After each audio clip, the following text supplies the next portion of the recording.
Okay, so welcome back to Crown of the Oathbreaker, everybody, for session 5. Who wants Doug? I'm going to pick on you. I usually pick on you, so that's fun. So, Doug, what happened last session?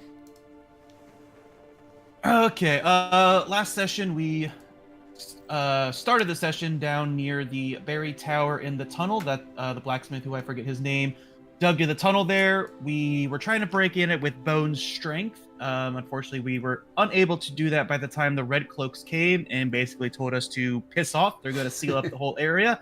If there was no skeletons before and skeletons happened when the tunnel was dug, then they're going to close off the tunnel. Then we proceeded to I don't remember the exact number, but we proceeded to clear out Gareth's mansion. We got there and we luckily had the key. We're able to get right in. It was extremely cold. There was this funky mold that fire somehow made it grow, but we found out with Uncreation's playing cards, because they were extremely cold to the touch, that was able to dissolve the mold and it would not grow back. There was some ice bat crazy creatures that were in there. Bone took a dirt nap, but we were able to get him back up. Upon basically purging the Gorso Villa of those creatures in the mold, a courier came by with a little knock. Creation paid 50 gold. That is needed to be refunded by somebody because there is 200 wanted posters, and we were able to burn those in the sink and clear up the residue to make sure that there was not known that there was any type of fire done in the villa. We ended up going back to, I want to say either number 6 or 3, and Adai convinced us that we need to go to this party to get a bunch of information. Upon showing up at the party, they requested everybody's clothes, and it was a debauchery of that type. No clothes allowed. And Creation stayed outside to try to thieve from people turning in their clothes and got caught and ran the hell away. While everybody else stayed inside, there was some murder done by... forget Tord's character's name right now, but there was Vander. There was some murder done by Vander, but nobody found that out yet, as he... And then, upon Increation going back to the tavern, hoping to meet up with everybody, right outside of the old wall here, kind of near number 28, but on the outskirts, there was a notice of some type of writing. He told that writing by taking an etching to everybody, and I believe it was Vander was able to make it out to be, it translates to find the hideout at the top.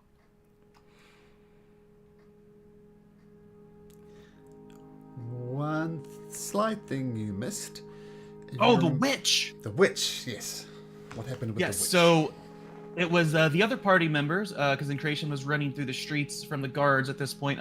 The other party members up here in the North District, kind of around number 33, that big walkway there, encountered this lady pulling along this child. This child was just horrendously sobbing and tearing and saying, "No, you're not my mom." And Vander and Adai basically were like, "Hey, let that child go." And then it was under a full moon, which is also known as the witch's moon. And then the witch was like, "Fine, the child will not walk until it dances with giants." They were able to go all the way back down to the shanties, kind of around number 104, to the child's mother, and she was screaming, "Let my baby go, you stole my child," and they let everything know what happened with the witch. And now Adai is all set on helping this child to walk again, and the only place that Adai remembers that there are giants, if I recall, is number 60 at the House of the Lawgiver and number 62 at the King's Forge. Excellent summary. So, we'll pick it up. I think there was towards the end of the day, and you all headed back to the Lucky Leap Tavern. Well, maybe all of you. Where is Kiara spending her nights?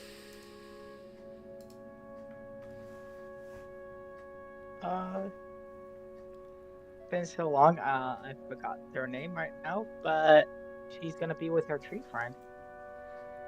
With your what friend, sorry? Oh wait, no, I think I got a new place, didn't I?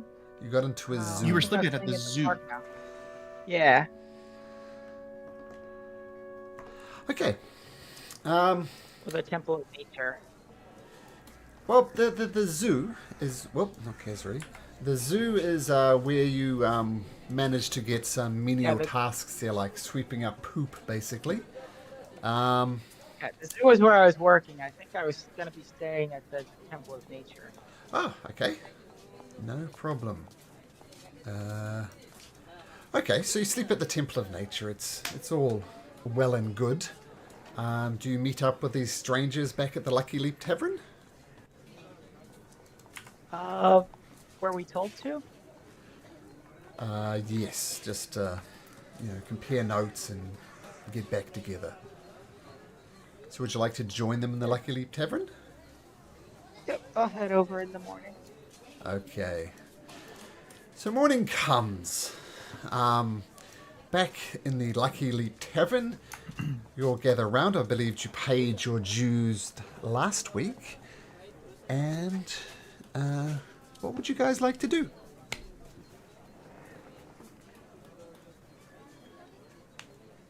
Well, don't we have a wall that needs exploring?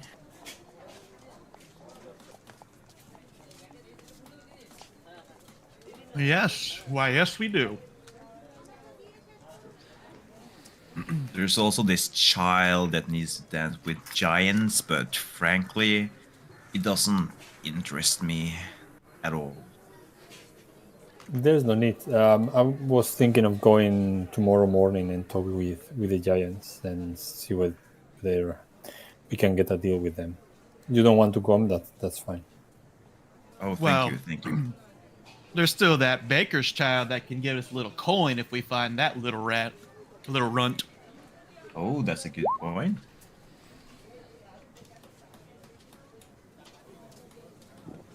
Maybe that little runt is inside the hideout. Probably not, but I'm very intrigued.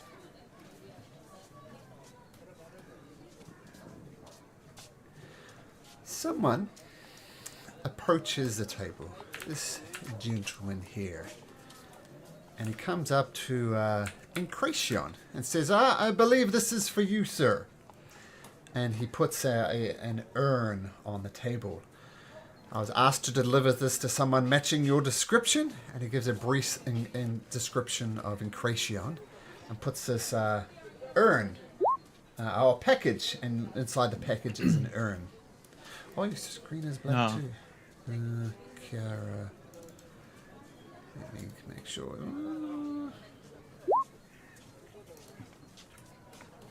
Okay, well, while I sort out that, it's okay. I imagine you can take this off my hand, no problem. Nobody really knows me. I don't really have what you say, friends or family out there. How'd you come by to know me? Well, I don't know you. I don't actually know your name, but it was somebody matching your description. All right, then. Sure, I'll take it off your hand there, friend. Okay, so he shrugs and looks at you for a second.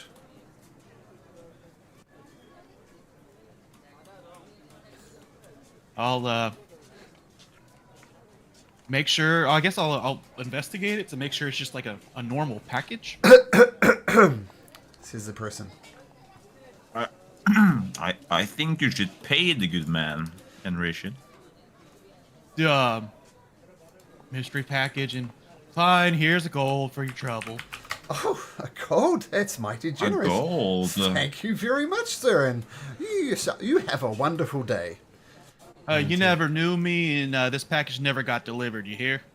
I've got a gold piece, so anything you want, sir. And he goes and leaves the establishment.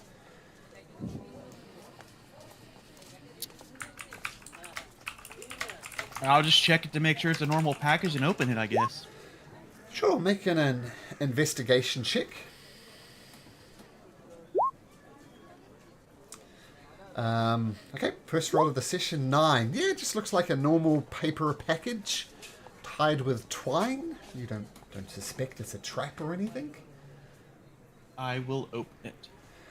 Okay, you open up, and inside is a copper urn, and it has a name on it. Warman Seidel.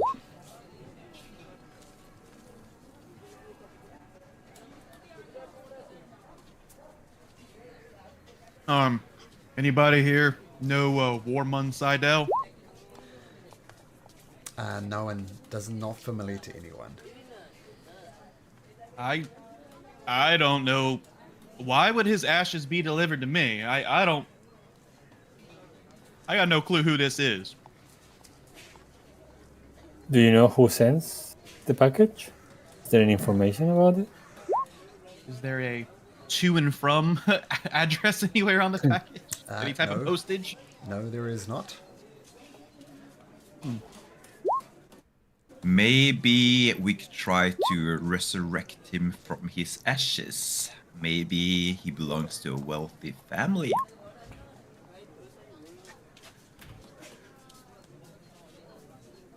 Is the surname Seidel any surname known from a big family? No.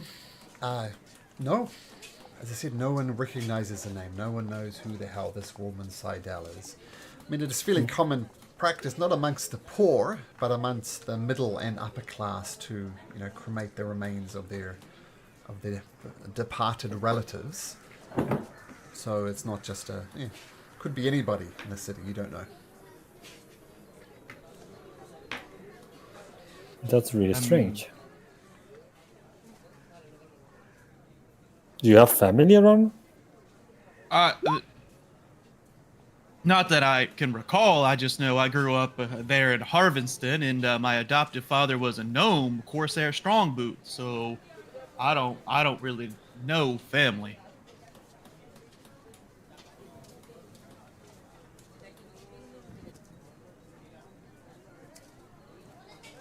I mean,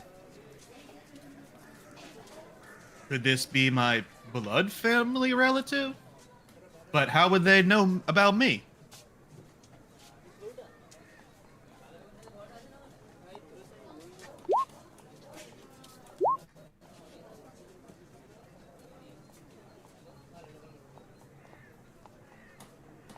We could resurrect them, and then you could ask.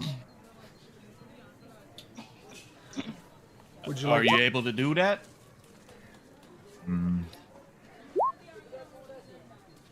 No. Maybe someone else could. Is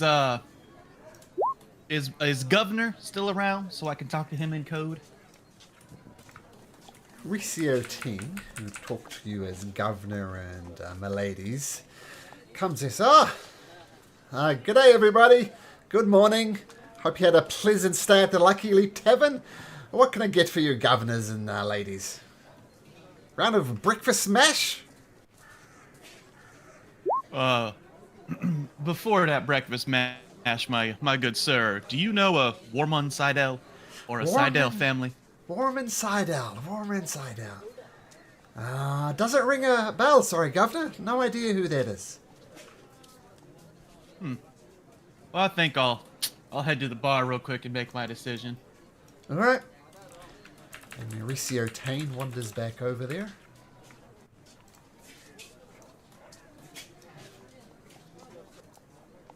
We are already at the morning next day, no? Morning next assume day. because of the breakfast, yeah. Yes, assume you're Yeah, so I think I will get breakfast and then head towards the Giants. Anyone wants to join me, or you guys want to go explore that wall? With me. The what? Explore the wall with me. Yeah, with you. Yeah. That's what I mean. Yeah. Okay. No. Then good. And then I assume you guys will do the wall thing. You guys will want to have lunch or something later here. Oh, that actually seems very nice. Maybe there's some other place we could try to eat. I feel like we have. It would be beneficial to branch out from our day-to-day routines. We've been here quite a lot, haven't we? Maybe there's somewhere more interesting to eat. Is there any other place that I know in the city that would be a good place to meet new people? Oh, there's plenty of taverns around the place.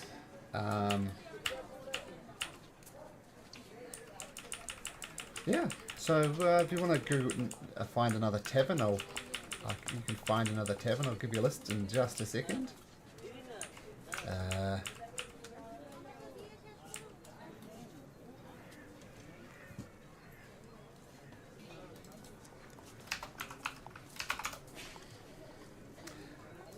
Well, this might be an easier way to do it. If we go across to the big map, I'll go back to you in just a second, Incration.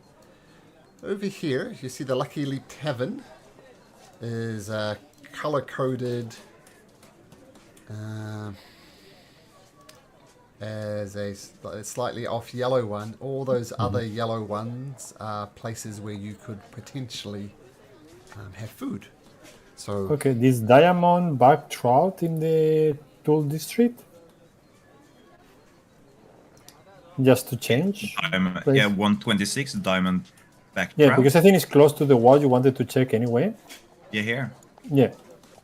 So I can go to try to solve the thing with the giants, then check in the wall whether you're still there, and otherwise I will just go to the tavern. Okay? I like that. That also sounds like a quite fine establishment. I mean, compared to Ratcatcher Inn, Diamondback Trout has a better ring to it. Well, it seems to be well located in front of the river. Give us a chance to spend some time in another district. Okay, then, fellas, I will head towards the east and see you later. okay, we'll get back to that in just a sec. As Incration used to have a little chat with Riciotain about stuff, do you? Mm-hmm. In Thieves' Cant, I assume? Yes. Okay. Well, what would you like to say? We'll just assume this is all translated into Thieves' Cant in the subtle way of talking. Well, I got your hint there that you needed to talk to me alone there, good sir. Well, I thought it was the opposite. I thought you wanted to talk to me. A little bit of both. So, do you know who that there, fella there on the table might be? I got no idea. Now, you're kind of new to the city, aren't you? Been here once or twice on a con or two, but never stuck around for long. Who do you think would be a good person to ask about the urn? Couldn't say. Ah, you're a bit green around the gills, aren't you? Unless it's a game of cards, I don't pay much attention to my surroundings. So someone gives you a package by your description, you tip them a gold pieces and let them leave. Maybe that would have been a good person to talk to. What do you think? See, I don't get a lot of package, and you're making a lot of sense now. Or maybe if you get those skinny little legs of you running out the door, you might be able to catch up to him. Thanks for the tip. I'll give him a silver, and you guys just see me dart out the door. Okay, so we'll stay with Incration for a second as he darts out the door. It's been a few minutes since the guy's left, so I need you to make me a perception check to see if you can see him leaving. And I say DC Sure. 15. Can I guide myself? You can. Yeah. Oh, don't need it. Okay, so you see this gentleman off running down the street. You can catch up to him, I assume? Yeah, I'll catch up to him. Oh, well, hey! Nice to see you again. Thanks again for that tip. That was mighty generous of you. Oh, absolutely there, friend. let's just be blunt about this. Why would the Seidel family tell you to send those ashes to me? Well, I can't tell you if it's a Seidel family or not. But I can just tell you there was a young, short-haired, ginger human from the Arcane Tower, I believe, wearing a white shirt, black baggy trousers, almost resembled a skirt. I think they call them kilts. Uh-huh. And told you to deliver that urn to me? To someone matching your description, he said I could find you in the Lucky Leap Tavern. Is the Arcane Tower here in town? He's an acolyte of the Arcane Tower, like a disciple. The Arcane Tower's out in the wilderness somewhere. Gotcha. And that's all the info you have. Just an acolyte told you to seek out somebody matching my description and deliver these here ashes. Yep. Young, short-haired, human, white shirt, black baggy trousers, almost resembled a skirt or a kilt or something. Well, thank you for your time. Appreciate more info. No problem. That's all I got, though. And what have you done with the urn?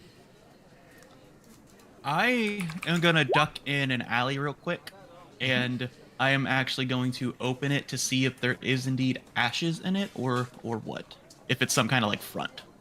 You open it up, and there are indeed ashes in it. No thieves can't encoded message anywhere inside it. Make an investigation check.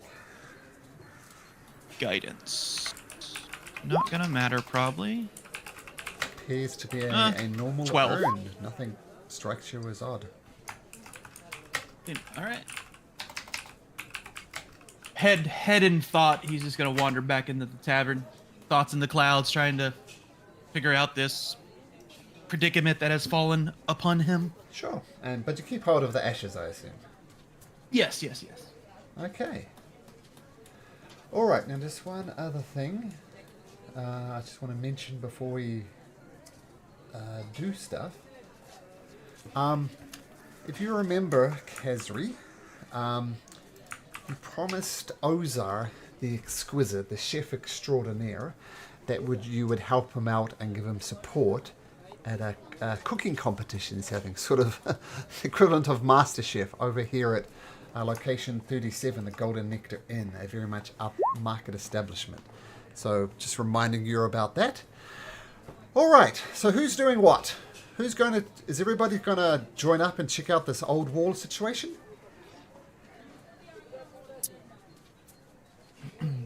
Well, at least Vander is bringing a long bone. Mm-hmm. And Kration's going, since I'm the one who knows exactly where the writing is to point out to Vander. Okay. And I go into the giants. Okay. So, let's split up. So, who's going to the wall? Vander, Bone, and Ration. Vander, Bone, And Kiara. And Kiara. and Kiara. Okay. So, splitting the party in three. And Vander, you're going to talk to the giants? You put in Kration on there twice. Adai is going. Giants. Ah! Oh no. Ah! Oh no, our numbers. What did I do? So I just take you across back to here for a second.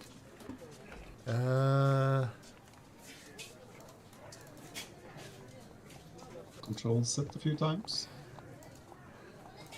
I did that. Lucky I have a backup. So we'll take you across to this map, which unfortunately doesn't have the hyperlink things that display the name. I don't know what I did, but I do have a backup, so I'll sort that out later. And okay, so I'll start again. Old wall. Who's going to the old wall? It was Encration, Kiara Vanderbone, Kiara.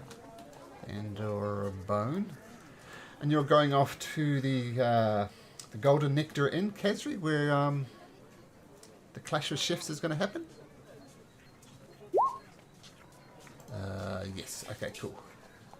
So we'll move you over here. And Vander, where are you going exactly? Oh no, we've got Vander. This was, Adai. I go into 60 and 62 where the giants live. Okay, so we'll start you out at 60. Yes. And that is Adai. Alright, splitting the party into three. No problem at all. Okay, so let's start with the old wall. So, you take them back to where you saw the structure? Yeah, I believe it was like near 27 or 28, like kind of right here at this little. Yeah. Yep, that would be... Yeah. Okay, so one thing to note.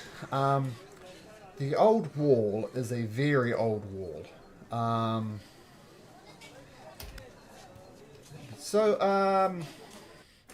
Yeah, so it's weathered.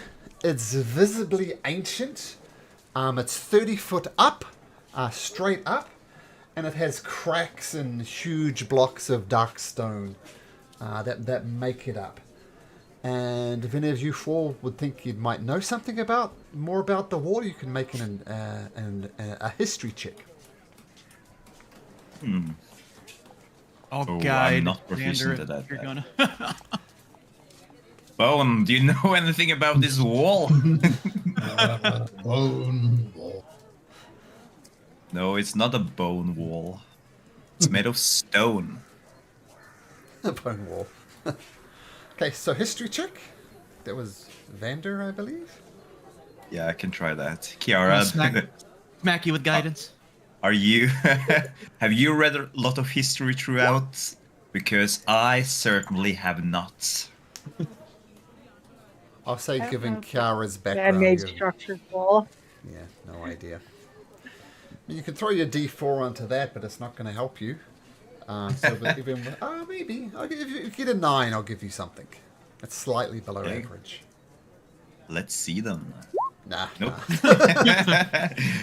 It's called DM attempting to throw you a bone, but you just throw it right back at him. Okay, so yeah.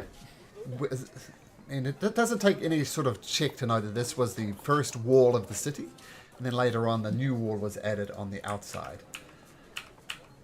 So that's all you get, and you go back to the writing on the wall that Incration first found, and if you remember, it says find the hideout at the top. So, Vander's gonna take that statement very literal. So, he's gonna try to climb this wall. I will join you in that. Okay, Guiding myself. now one thing both of you would know is you're effectively going to be climbing into the High District.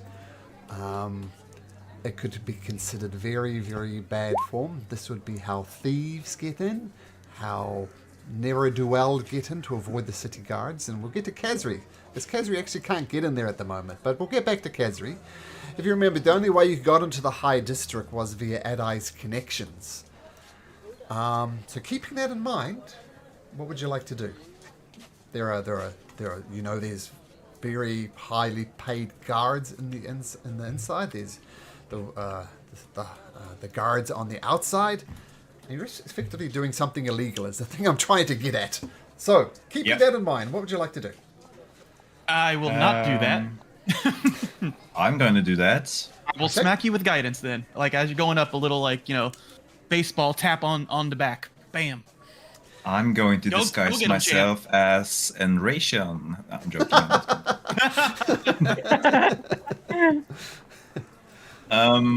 I'm going to disguise myself, to be honest, though. I'm just gonna... For the fun of it, why not turn myself into a gold tooth, a little goblin man. Sure. Okay. You So, one a random one I've seen in the High District. well, the ones in the High District, the Goldtooth clan is very, very wealthy. And they dressed extravagantly. So you're an extravagantly dressed goblin. I think that would be the look you'd go for. Yeah. So I'm gonna try to climb the wall. And I assume you're going to be trying to avoid detection as much as you can. Yeah. Okay. Okay, so make me an athletics check. Okay.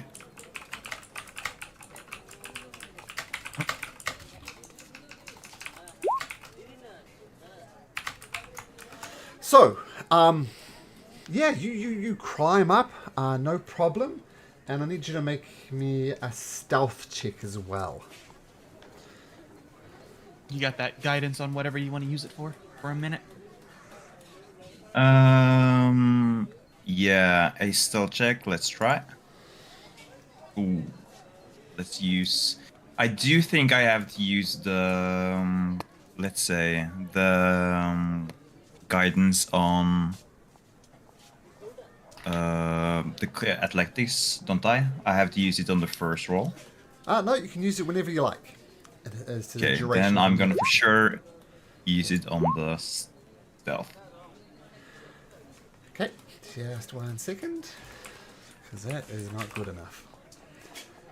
Ooh.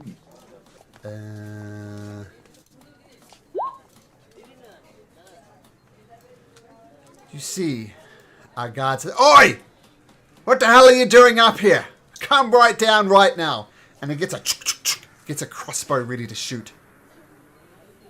I'm going to put my hands up and I'm going to nod like really fast, like I'm in panic. Vander doesn't really care too much, but he wants to try to at least give the guard a impression that he is a little bit scared. So he's gonna look around frantically and try to look for a place down. So he's gonna run. He's gonna get out of the sight of the guard. Oi! Come back here! And then he's going to cast invisibility. Right, these effing gold tooths are gonna drive me crazy. And you hear footsteps, and Vander casts invisibility at the last second, and he sees the three of you boning Krayshawn and Kara. Oi, have you seen a goblin come down this wall? No, sorry, can't say I have. Make a deception check. Nope. Sorry. Is advantage on this because I'm being truthful? I don't know that a goblin came down from the wall. Well, no, just normal, I think. Yeah. Because you do know that Vander, you did see him. Okay, and Kiara? Deception? Oh. Deception. Oh no, I'm not good at deception. Well, let's see how the dice rolls. Can bone roll intimidation instead. Sure. So with the death clear.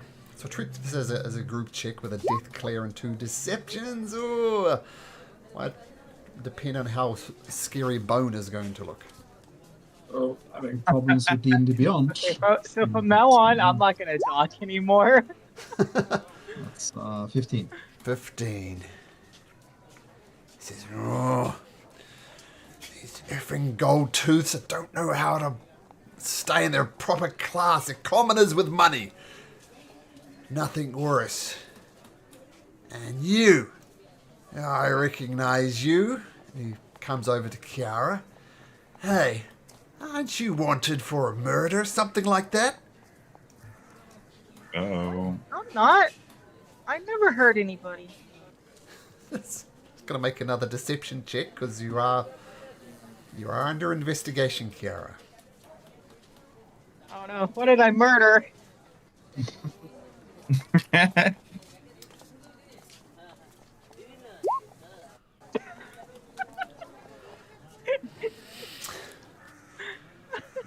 All right, young lady. If you'd just been upfront and honest about this your investigation, because I do know you. There was a man murdered outside of the Lucky Leap Tavern. And you were under suspicion, and you're just acting far too suspicious. Come with me, young lady. And he kind of grabs you firmly by the hand and starts dragging you away. Good sir, I could keep an eye on her if you would like. I told your girlfriend I didn't hurt that person. I even helped you guys try to figure out what's going on with him. Yep, you could be completely 100% right, but you're just a bit too suspicious of me, lying through your teeth. Best to be honest. And he starts dragging. He just completely ignores you, Incretion.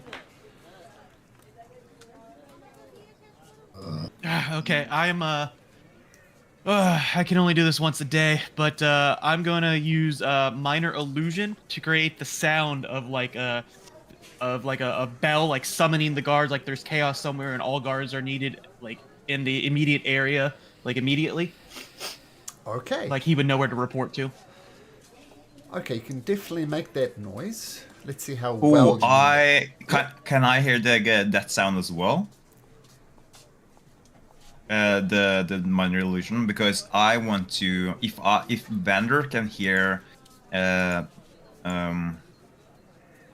bell to the guards, he's gonna add to that with his own minor illusion, and he's gonna just have a random guy screaming, "Hey, there's a goblin on the wall!" Okay. So what we'll do, Incretion with the help of Vander, the session is already going off the rails. Fantastic. Incretion, make a performance check for me at advantage. Okay.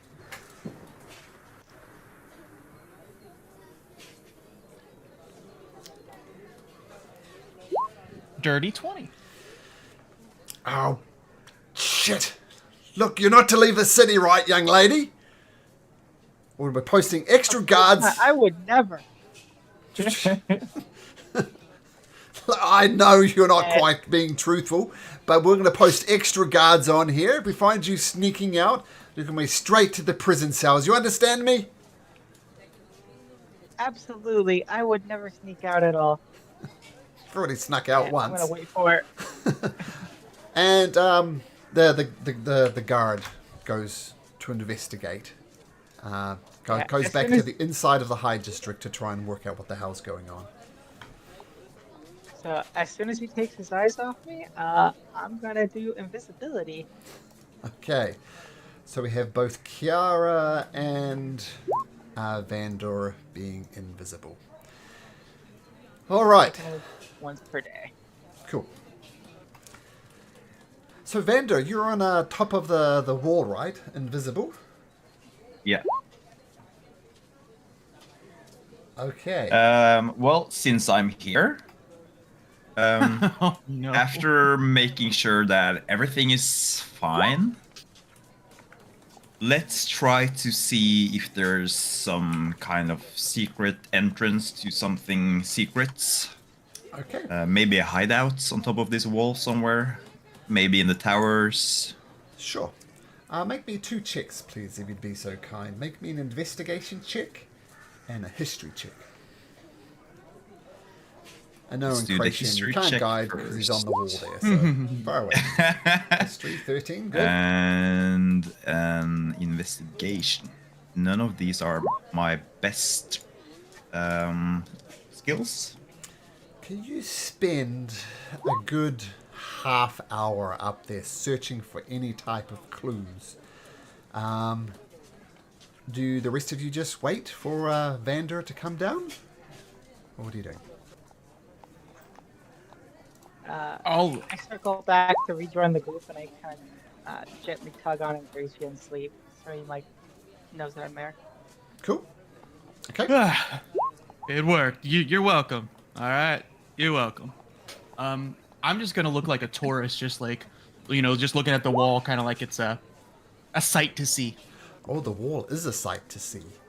There's lots of inscriptions on it. You can't read them, but it's very interesting to look at. You know, there's a bit of history. Thought about killing the guard. Vander, after a good half hour of a doubling track, doubling back, looking back and forth, you do find another inscription.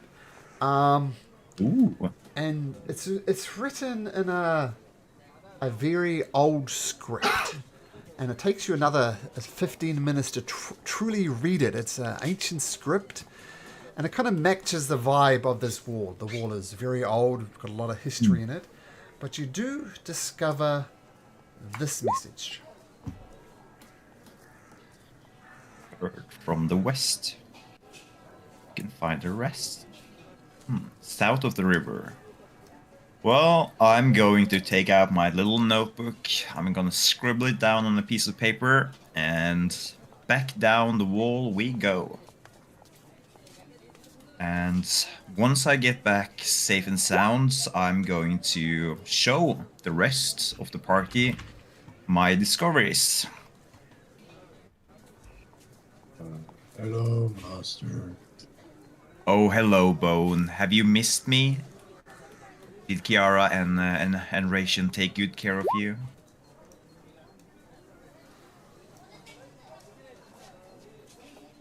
He kind of just stood there staring up at the wall for you. Oh, perfect. That's my Bone right there. Okay, guys. I found something on top of this wall.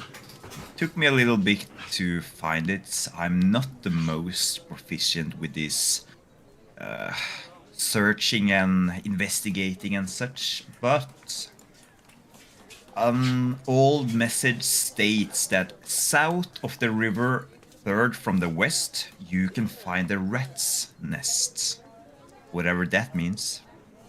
Well, from our tour of the city, if I recall, around this here area, wasn't there this rundown tavern called the Rat's Nest? I think it was like 95, or maybe Maybe 110. I can't see the names anymore. Yeah, Hey, sorry. let me try. Yep. Sorry, I'll fix that in a second. But the 95 that you're referring to is called the Deep Warrens. So maybe it was 110. Well, I know one of them was called Rat's Nest. 123, perhaps? No, that's... Oh, yeah, 123, maybe. This? I think it was the yellow, be the taverns. Oh, yeah, maybe the yellow one, yeah. Yeah, it's the yellow grains. I think it was close to the rat warrants, like 95 or 110. 110 might have been rat warrants, or no, rat catcher inn or something like that. And 95 was deep warrants, I think. Yeah, Uh, Ratcatcher what, Inn, that's what I was thinking of, yeah. what did the first message say again? That on top there's a hideout? It said, find the hideout at the top, was the first message, at the base of the wall. Okay, interesting. So, if we try to combine these messages, is it plausible that on top of the rat's nest there might be a hideout? There we go. Could be. Should be pop-up things. Ratcatcher Inn. There. Put the messages together for us.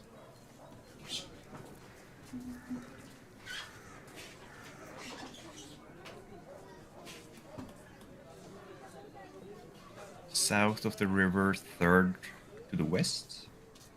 From the west. Or from the west.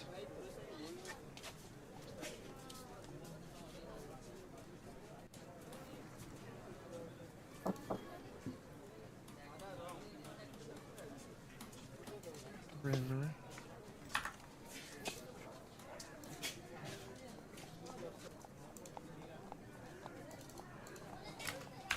Is Adai drawing?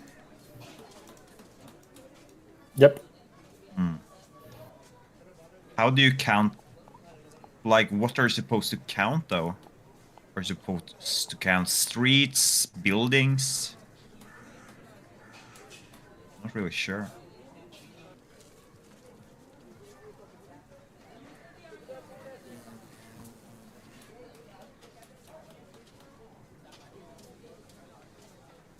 20 thing down, so I can't really see the map very well. It possibly could be 119 Sylvan Striker of elven quality. If that is an elf, maybe it's an old elf that would have information. Golden Striker.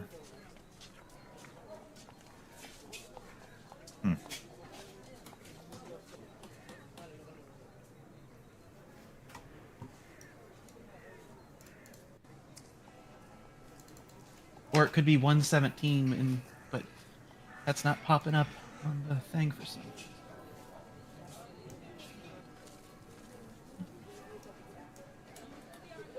Where's Mystery, 117? mystery. Maybe I missed. Can you ping it? Down here. Okay, still I can't even ping hideout. for some reason. Oh, yeah, Let me sort of thing. refresh roll 20. Well, Oh, okay. yeah, I didn't it see it on was my me. side. thing- Yeah, I didn't see it either. Let me refresh roll 20. Yeah, my roll 20 was being really bad. Okay, there we go. Yeah, 117. So find the hideout at the top.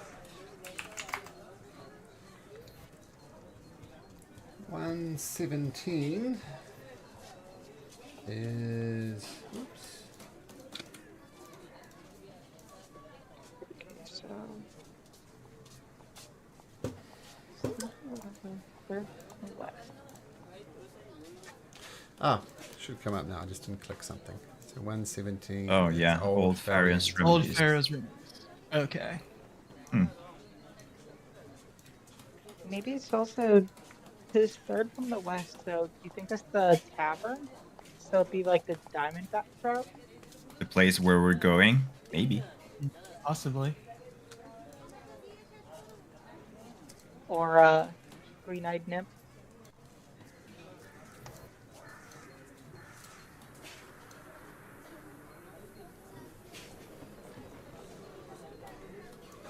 Wait. No. Find the hideout at the top.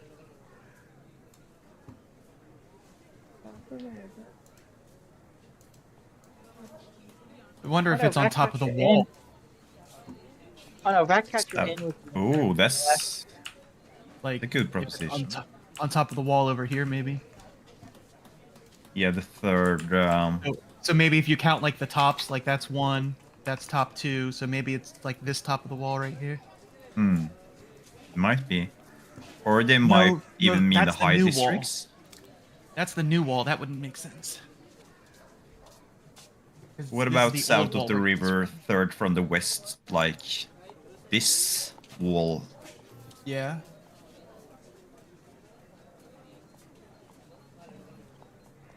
But it's still hard to understand what they mean by like third from the west, sure, but third of what exactly? Maybe we put this on the back burner and ask Adai about. He'd be the one to know about the history, or if there's an archive for us to search through. I think that's a splendid idea, actually. So if we're Once going we that start with this scholarly stuff, it kind of bores me, even though I do want to find this hideout. So if we use like your tower idea, it might be 89 or 96 here. Would be near the third tower. Monder Villa, the Alley of Menace. If you We've remember already the- been there, haven't we? Yeah, that's where That's where the Alley of Knolls went Menace. crazy. Session 1. That's Love right. that place. My favorite alleyway.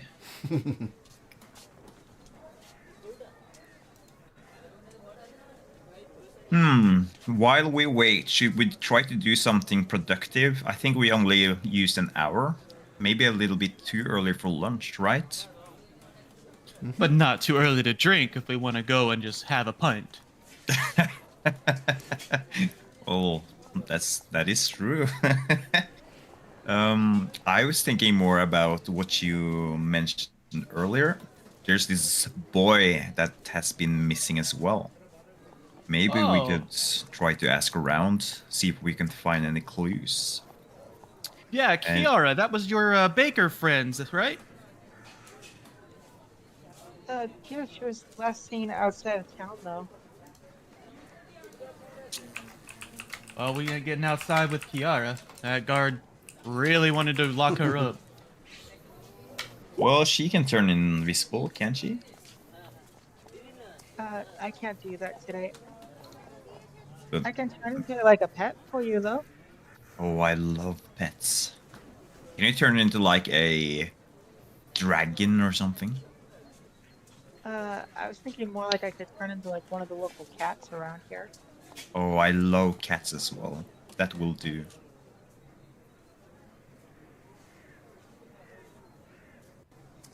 But are we gonna make it to that place before lunchtime though? I feel like once we move our way out of the tower, the city walls, we're kind of going into an adventure, aren't we? I think it took me about a day to get here from where she left. Yeah, so we're not making it there to lunch. As you Well- guys contemplate lunch and your next moves, we'll move focus. We'll move our attention over to Kesri. Now, Kesri, you know that when you were doing a tour of the High District, there was the... whoops, just a sec. The Golden Nectar Inn, which is number 37. And your old mate Ozar, the exquisite, the expert chef, requested your help in assisting him with a cooking competition that he was happening. And at that stage, he slipped you the potion that enables you to have your halfling form at the moment. But Kazri, you have a problem. You go to enter the High District, and there's some guards at there, and they say, "Oh, sorry, miss. Only those of noble heritage or a message from a noble may enter. So just turn your skinny butt around and get the hell out of here."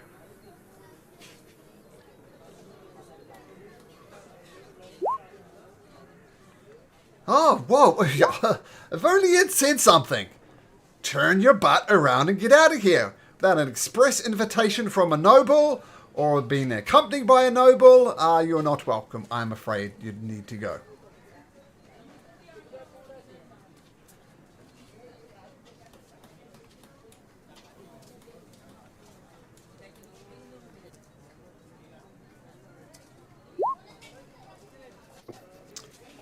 Can I undisguise?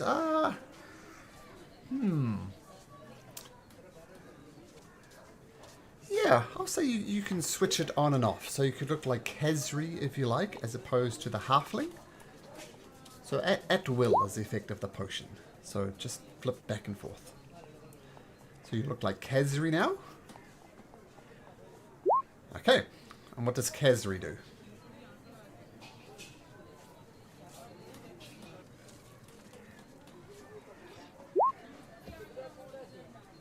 Okay. Oh, hello, miss. Sorry, your uncle is here as well, Gareth. Are you here to meet up with Gareth? Cousin, your cousin. Oh, well, of course. Come on in, Kesri. And he lets you wander in.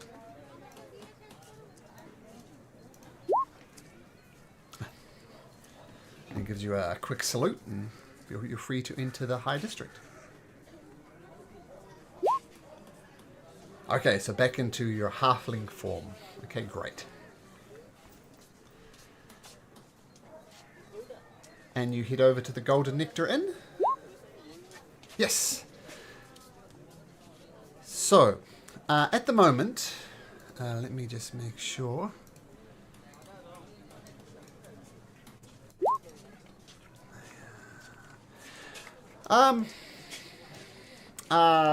You enter. Yeah, that's true. None of you saw that. So whatever Kesri is doing is Kesri's business alone. And as you enter, there's a guard on the door, a bit half ogre man. Sorry, cooking preparation in restaurant is closed as we prepare for the cooking competition. I'm afraid you'll have to move on, please.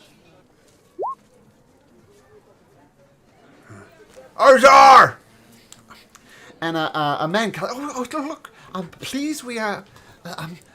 Keep it quiet. We are a upmarket establishment, so Fang, while I appreciate your work here, just a little bit quiet. Sorry, Mr. Umrick. And you hear footsteps, and he comes back up. Oh, all right, Ozar said it's okay for you to come here. And I'm going to drag you across to a particular map, Kazri. How do I do this? The interface has changed.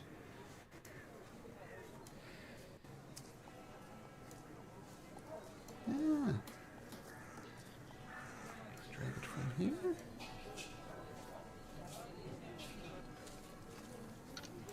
Select Kazri, drag Kazri. There we go. Okay, so Kazri, you should see a new map. Let me know if you see everything.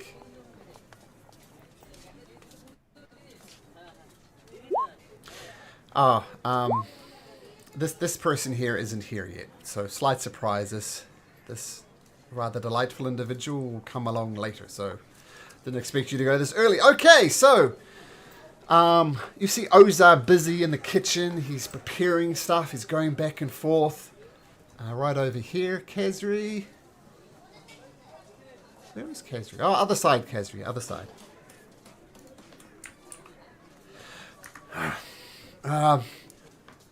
Hello, miss. And it gives you a knowing wink. You're here to help me prepare for this cooking competition. All right. Well, I have a bit of a problem. I'm sorry. There's so many people with chefs, and you see all these little chefs, like sous chefs, helping him out, putting around here. What was your name again? There's so many people around here. Kazri Gertie, that's right, the halfling who knows a thing or two. Kazri, I have a bit of a problem. You see, that arsehole over there, he says, not mind to the mufflers with, Bandara, there's a cooking competition. They've invited me here especially. It's me versus Bandara. We're going to throw down. And the proprietor of this establishment, Umrick, is going to decide who indeed is the best chef.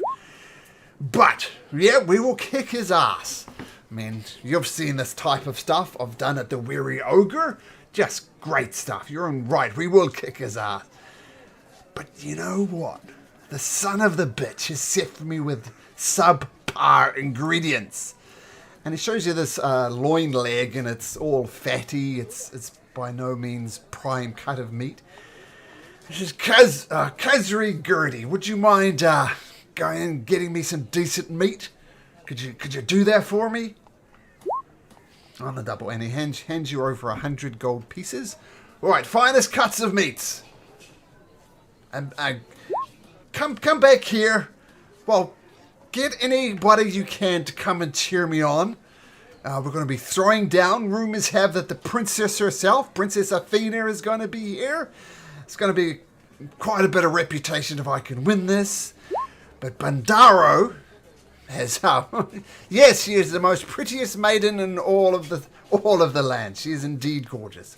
But I'm going to need some quality food. Let's get me prime cuts of meat, best vegetables, everything you possibly can. And bring it back here and bring friends. Got it?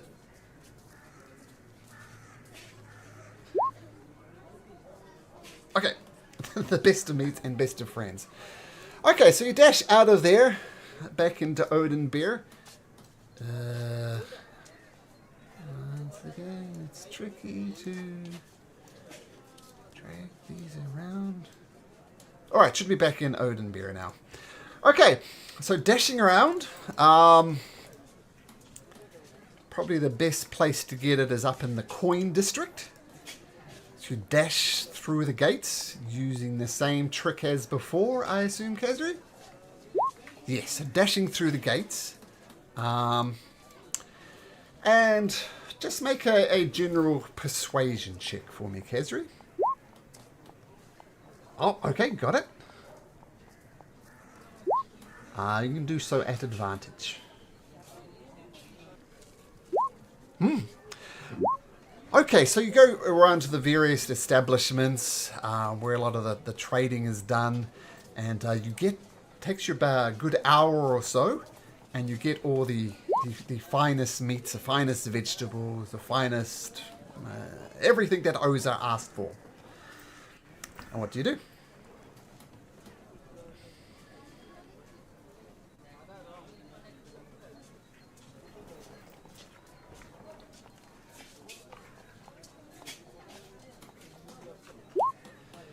Head back to the halfling and give a few coppers and silver to help people. Okay, cool. So people coming in cheer. You head back to the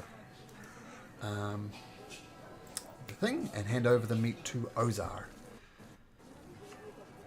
And are you going to stay? Ozar has all the sous chefs he needs. What he's most requiring is people to cheer along. And the cheering is going to start. Where is it going to start? The prep. This is the day before the preparation, the day before the event. So he's busy getting stuff ready, and tomorrow is when the actual cooking competition was. He's doing a whole lot of preparation work at the moment. So not quite time to cheer yet, but he wants friends early evening. Okay, cool. Now you did hear someone saying you'd meet up at what was the place? What was the inn you guys were going to go to? The lunch place, Diamond Back Trout. 126. So you head over to the Diamond Back Trout and wait for your friends there, Kazri? Okay. And the rest of you guys were heading there as well, right? Except for Adai. Is that right? I believe so. Okay. So Adai, off to solve the mystery of the girl who's still back with her mother in the shanties. And what do you do? So heading towards 60, which I believe is the house of Garin Serai. Looking, check whether it's actually a giant, as has been told. Okay, so you head to Garin Serai. Okay.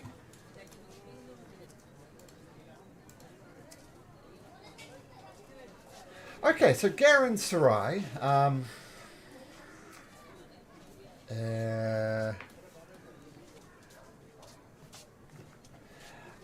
Maybe I'm mistaken. So there are two names. One is Garin Yeah, Serai, that's right. and the other one is Somrin Fer.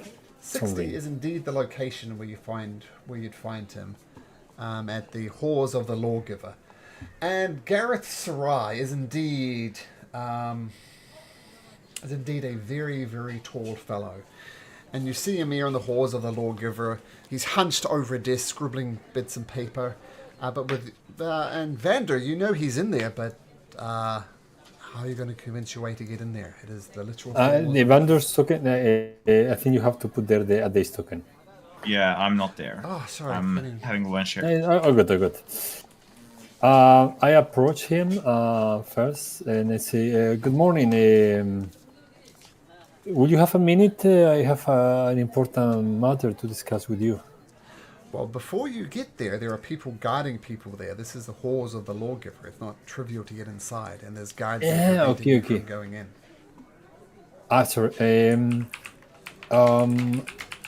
I came here to talk with the guard or whoever is holding people outside. I'm here to talk with Garin Serai. I have an urgent matter to discuss with him. Just pass on the message. I'll be sure to pass it on to him. He's a very busy man.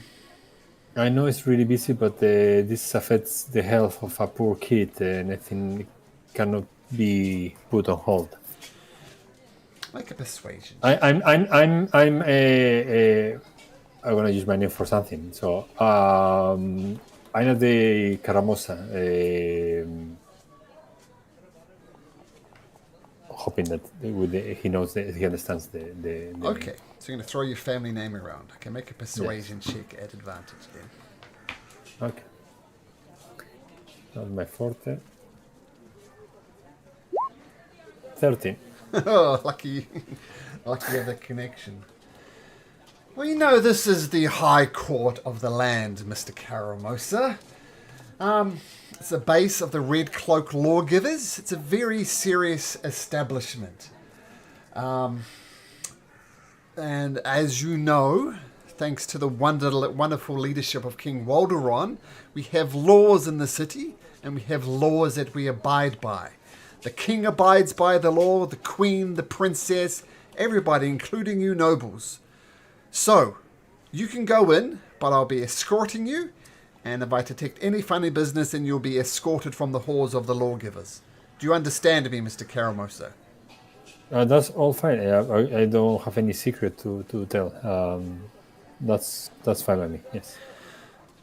All right, it's just, you know, you're not above the law. Okay, and he kind of escorts you. Do I know that, Malcolm? I don't think so, but do I know whether commenting such issue with a man of the law will be something funny for, like, I mean, he may not care, but this is not illegal, no? What I'm doing. No, it's not illegal. No, it's not Okay. illegal. It's just not really done. I mean, it is the High Court. Like, just imagine wandering into the Supreme Court in the US, right? That's going to cause problems. It's going to raise questions. But being who you are escorted in. And Garin Sarai, right? That was the lawgiver you wanted to talk to? Yes, please, if I may. Okay. And... Okay, so you go, and he takes you to one of the back offices of the halls of the lawgiver, and you see there everybody's kind of, you know, writing out notes, scribing, doing all the things you'd expect in a court. So you walk past a place where, you know, serious crimes would be prosecuted, like a courtroom of sorts, but he's taking you to the back alley, and you see this giant man. He looks like almost got elf-like ears, short brown hair, scar across his face, and he's almost like what's his name from The Incredibles? Remember the scene where the dad was in the office and he's kind of hunched over? Yes, I know. Yeah, I know. that's what he looks like. Very obviously a giant, and he's scribbling away. And the guard nods and effectively gives you permission to talk to him. I'm sorry to disturb you in such busy day, Mr. Sarai. May I have a word with you? I seen an awful thing that may require your help. Is this a matter of the law? It's not. It's associated with the law, but it's about doing the right thing.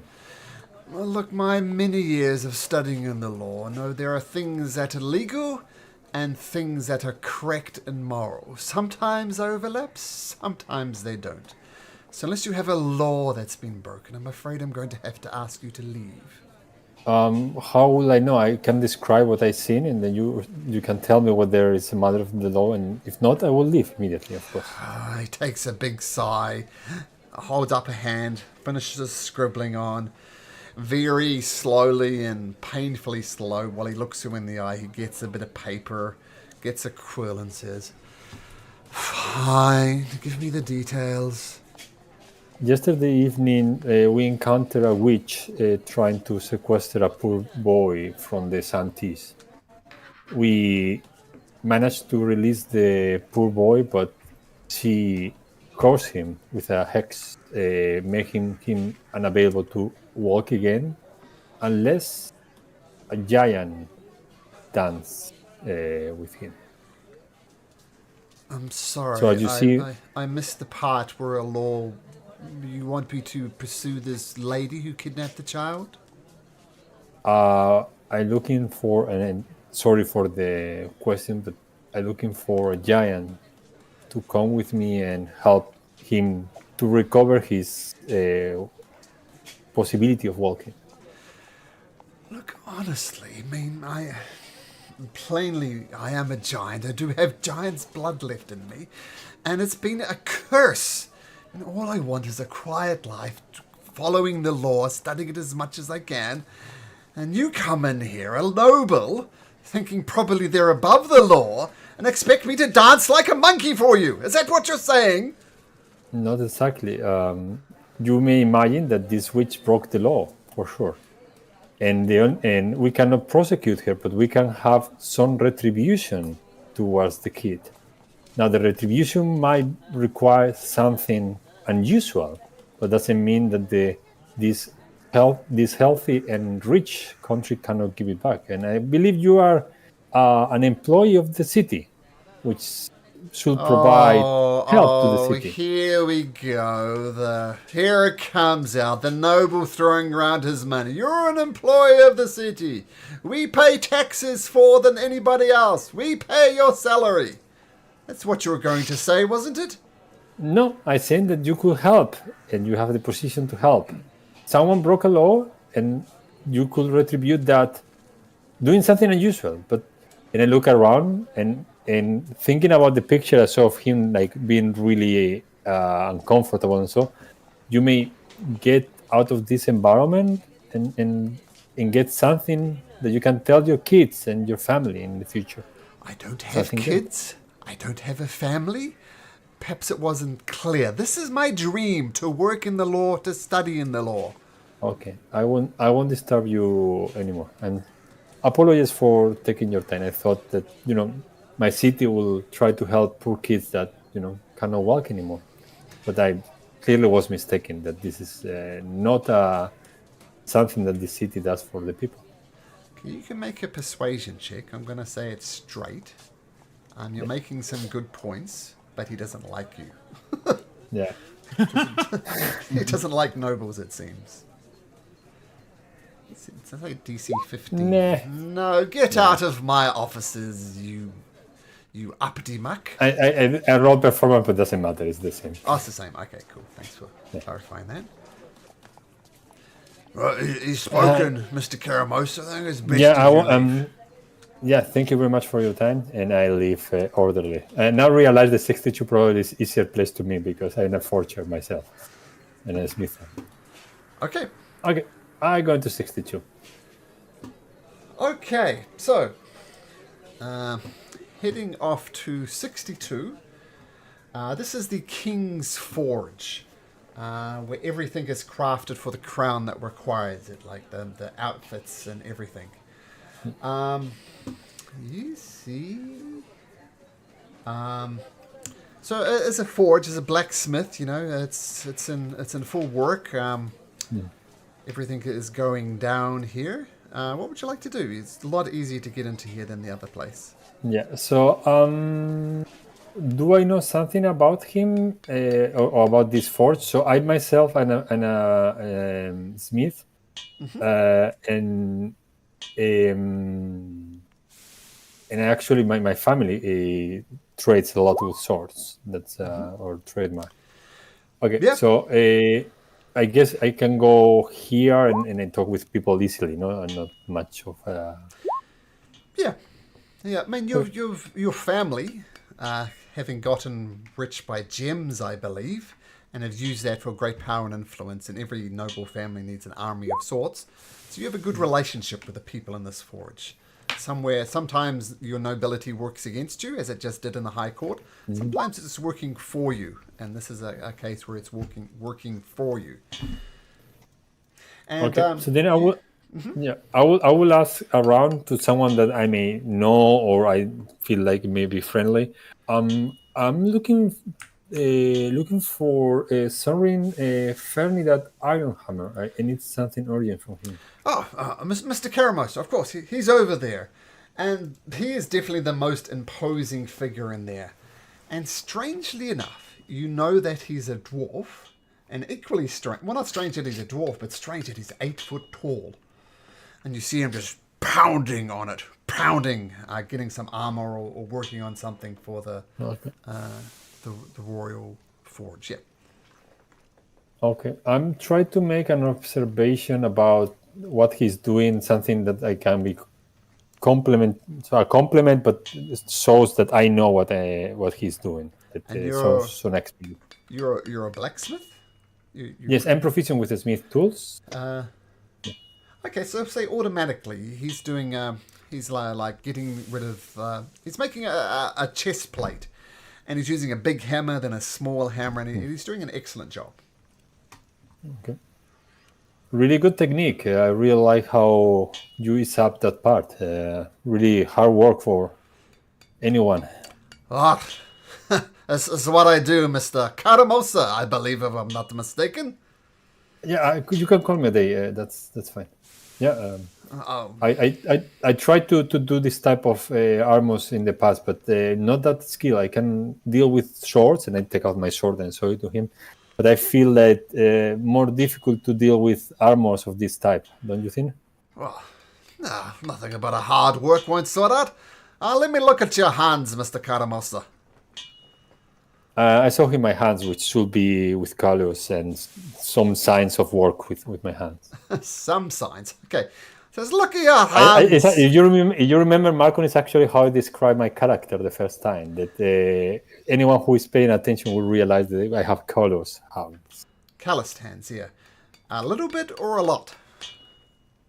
I do most of the work that I can outside, so I would say it will not be like him, but it should be visible.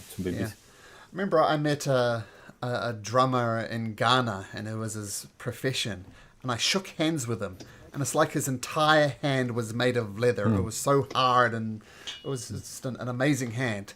And this is what Ferdinand hands are like, just absolute made of leather almost. Look at I can tell you've used a hammer. I can tell you not have soft hands like those lily-livered locals, lily-livered nobles. But you gotta spend more time in the forge, lad. Look at a good blacksmith. If the hand, and he holds up his hand, and it's like the hand I saw in Ghana, just one big callus almost. You gotta work it a little harder, lad. Put in the time, put in the hours. Anyway, what can I help you for? I agree, but I have to travel often with the sword, so both things have to be dealt with. But yeah, sure. I have a strange petition for you, something that is close to my heart. Yesterday I witnessed a really wicked thing. I saw a witch putting a hex on a poor boy, and this poor boy cannot walk anymore. And the witch, as weak as it is, gave a clue on how we can heal this boy. And it's really strange and really you will find unusual, but hear me out. I'm listening. Only he will be cured if a giant will dance with him. All right to be a stick in the mud, but I'm a very busy man here. I got much work to do. No, make a persuasion check, Ed. Yes. Okay. Do I have any advantage or anything? Or sure. He knows you. You're making it with advantage. 13. 13. Let me just check something. And do I know how much this guy will earn per hour, more or less? About a gold piece a day. Okay. And obviously I can pay you for the work that you are losing. That's out of the question. That's clear. All right. Take me to where you need to go. And you need me to dance? Is that right? I hope it will work. And if it doesn't, I will, that's ordeal. That's fine. And I give him in advance the money that he may lose, which is I will give him the whole gold piece. All right. Like basically, I have no time for a jig for a disabled child. I really have an axe I need grinding here, but I, Mr. Karamosa, with a gold piece you've convinced me. If it still is too much of a hassle, I can help you to work on that hack, with that axe. Together, we can get back to the time. Although, as I said, not that skill. Okay, let's go. Okay, we go to the Santish. Easy enough to go through there. A little sus going through the South District, but easy enough. And you find your way back to the mother who's having this little boy who you see once you knock on Justin. Was his name? Justin is still basically in bed, not moving much. And you knock on the door. The mother opens up to you. Sorry, one thing, Malcolm. Yep. On my way, since we have some minutes until we arrive there, I would ask him about, who is asking for swords and weapons recently to see whether if anything is unusual, just simply like some small talk about who is ordering what and now. Sure. Okay, make a perception check. See if you can pick up on anything. Perception or investigation? Oh, your choice. Not much. Okay. Okay, not much. Yep. Okay, so you knock on the door, rap, rap, rap, and the door swings open, and the lady's here. And says, yes, Mr. Adai. This is the great forger, the great blacksmith from the king's forge. I present you Mr. Ironhammer. He may be able to help us with your kit. Hello, lad. Mr. Karamosha, He's told to me that you'd like to dance with a giant. Well, if it's okay with you, ma'am, let's get this done. And he reaches a hand up to the child and he says, "Come to my arm, my dear child.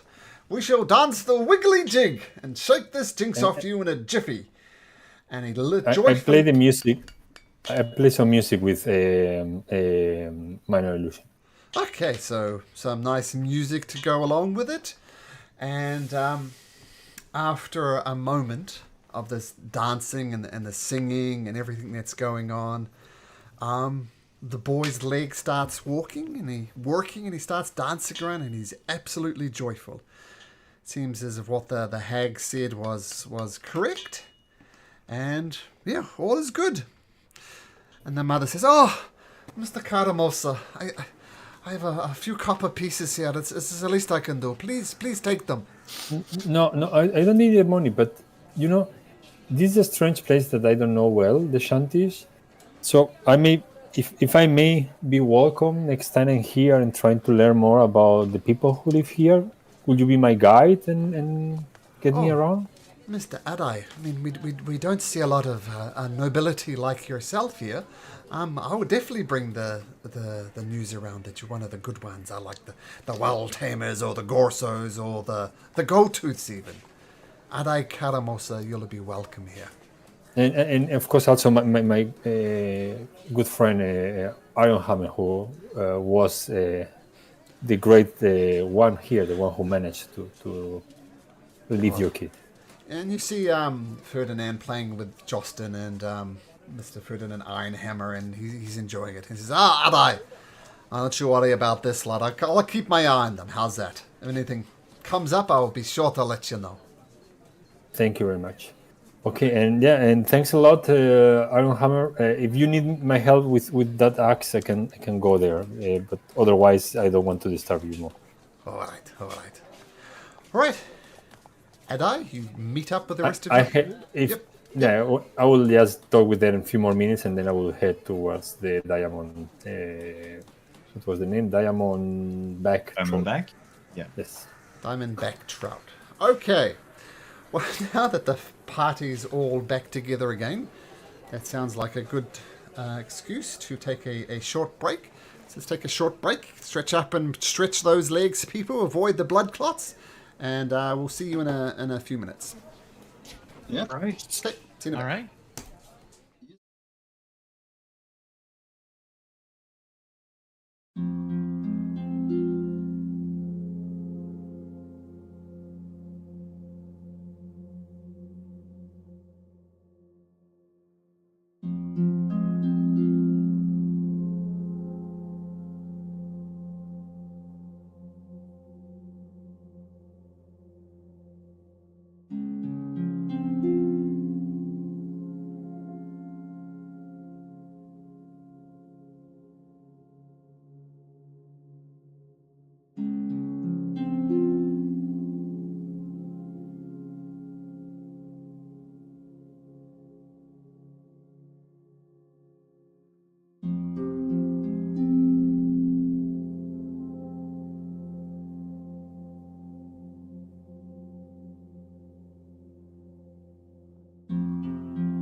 So, welcome back, everybody, as you choose a new, different drinking establishment, the Diamond Back Trout. This is like a cozy little tavern. It's by the riverside, and there's like a balcony overlooking the River Nenok. And yeah, the owner is a nice gentleman. Sort of upmarket, more quiet sort of place. And you take your seats. Excuse me. And now we're all together as one. What would these disparate group of people like to do next? Well, it's lunch, isn't it? Should we order some food? Well, seems like feast might be a good idea, no? Okay. So the owner of the establishment comes out. He introduces himself as Okimiro Haristan, and he says, Mr. Karamosa, I don't know if you know me, but I know who you are. A pleasure to have you at our establishment. The pleasure is mine. It seems like a formidable place. Oh, it is good. And have you seen the king recently? I seen him last week, indeed. Well, next time you see him, please pass on my regards. We have, shall we say, a bit of a history together. Just pass him on over. Just tell him how to start. I will let him know. Misses his company, and maybe he can come around for a drink sometime. I will ask him. He has been busy, I think, lately. Definitely, I will tell him about it. Right. We have some fresh seafood here. Is that good for everybody? Actually, I think I would like some meat if you have anything available. Oh, we have some veal. Oh, veal, that sounds just what I would like. And how would you like that prepared, sir? Oh, make a guess, my good man. Make a guess. Well done. No. I The other think what he means is lick its ass and put it on a plate. So a gentle stare, so rare that it might come up and buck from the table. Was that be fair, sir? Yeah. Yes. That Okay. would suffice. So Master Haristan goes in and prepares the food. Seafood for wanted, rare and wriggly for those who prefer something else. And this is a more upmarket establishment. If nothing else, the guy knows the king. So 5 silver pieces for your meals here. So we need 3 gold between you. I'll plop I 8 will, gold down. I will. 8 gold? The bill's 3 gold. A gold. Oh, A gold. That makes more sense. Yeah, I'm gonna put a gold as well. So that's 2.5. We just need a little bit more silver.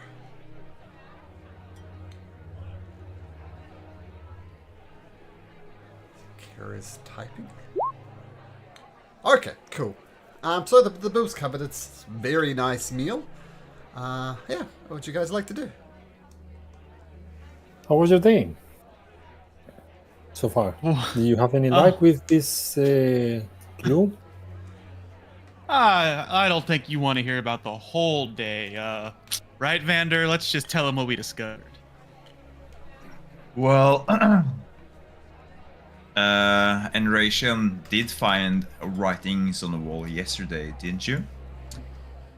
Yes. Which told about secret hideout on top of something. Well, I interpreted that very literal. So I went to the top of the wall. I searched high and low.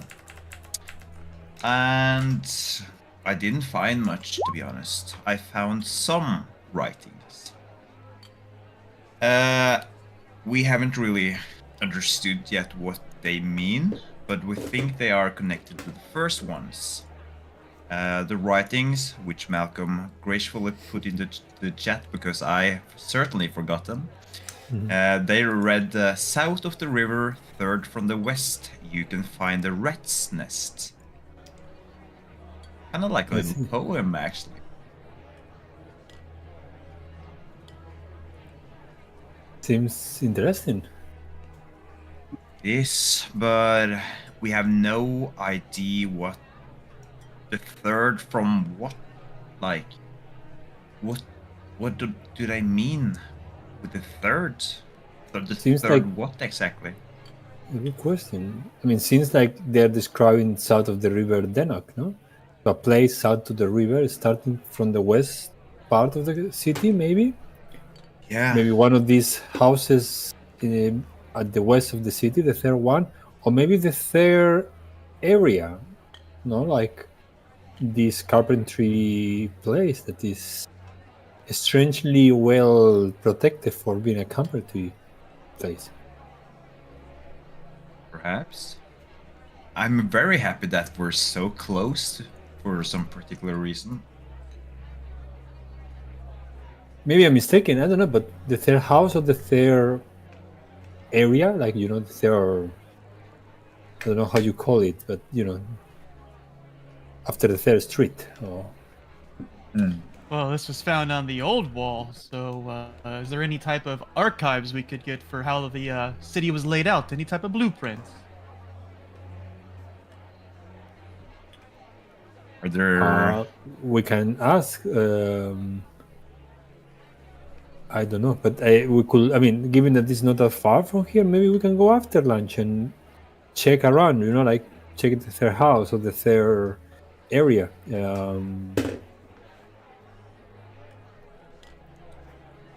Definitely, we can walk by. No, we may find something interesting.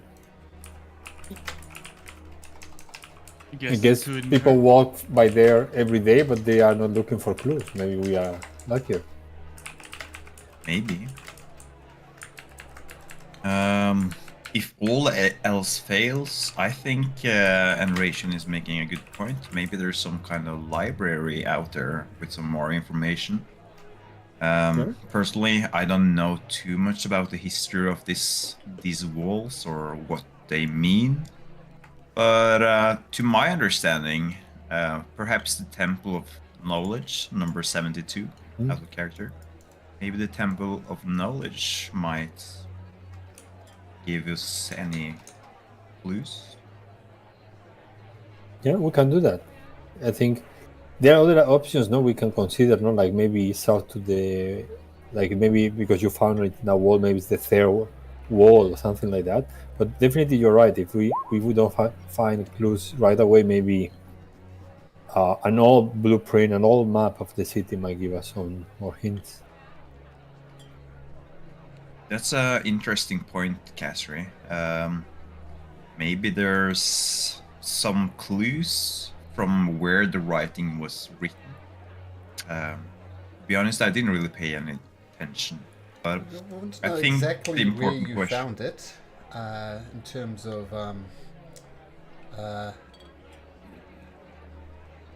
so under like it was written kind of under these towers. Like the towers are above the wall, and sort of the area right underneath the tower is where you found it. Under the what are they called? Balustrade, I think. Is that right? Balustrade. I think we can definitely, like take that as an option later. If this, we can test both ideas, no? We can test one first, and then otherwise go to the towers. We have whole afternoon to check. We do, yeah. And let's not forget about that boy, the Kiara's friend. I think there was some reward to it, wasn't it? Byra.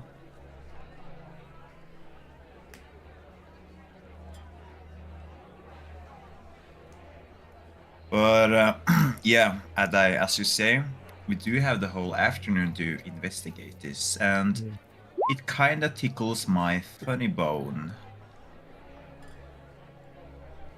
But I don't want to dig this hole too much without finding any treasure, so There's a pity that you didn't come for the kit. I got 500 gold pieces.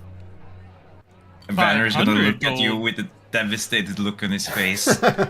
And I wait for like 1 or 2 seconds before I started laughing. You should have looked your face. Banner's gonna look at you dead serious. And it's gonna be like, try to pierce you with his gaze. 500 gold pieces from who exactly? The Come beggars? on, I was joking. You almost died there, man. I'll I'm point gonna, out like- that the free dinner that Kazri's talking about is happening tomorrow afternoon, early evening. And then the idea is they're going to have this competition, and then the ball follows afterwards, which Adai is required to put an appearance in. So it seems like an interesting starting plan. I would like to join. The free dinner is always good, but especially it would be nice to have a different atmosphere. Well, tell you what, that's a pretty good con you just ran there. Well done, well done. I see I'm rubbing off on you. I'd be happy to join your little soiree.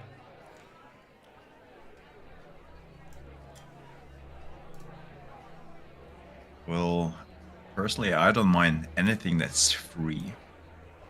As long as it's also of some quality.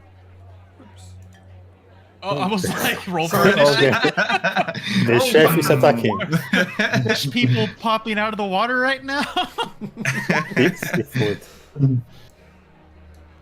I'll point out Steve. one other thing.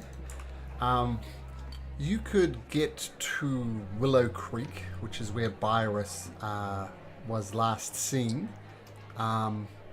If you leave now, you could get there by the evening and investigate, and then get well back in time for Odin Beer for the clash of the chefs and the ball that Ada is required to go to. I'm not saying you need to do that, but you would have time to get there and back. But That's that's fine. time I to mean, make some coin. we can do that and then leave this idea of the rat's nets for later, no? There's no. I mean, this place has been there for a long time, so we can wait. That's I guess true. It's true. But Yeah. it's also way more interesting than searching for a random child. Did you forget give there's a- gold involved? Well, there might be even more gold involved with this hideout, you know? I'm all in for the high stakes. And I think you are as well, aren't you, Enration? I am, but I'm looking at the big picture here. What if we get more information on the city outside of the city, and then we have a better clue to go on? You never know what Lady Luck may bring your way. That's true. But it feels kind of far-fetched to gain a lot of information of the city outside of the city. That wouldn't be my first place to search. I mean, if this is from the old days of the old war, it makes sense. There's cache of knowledge all around. And that place is not moving. Wonder. I think we agree that we will help this poor kid. So I think makes sense that we try now and come back tomorrow or next day and follow up on those clues. Maybe with a fresh mind, as Increation said. Maybe it's not only about finding new clues; it's about thinking with a fresh mind to those clues.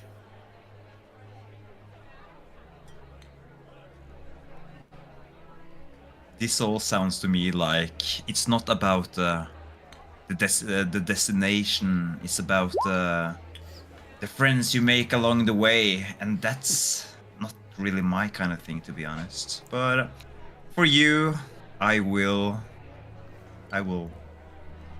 be there, I guess. And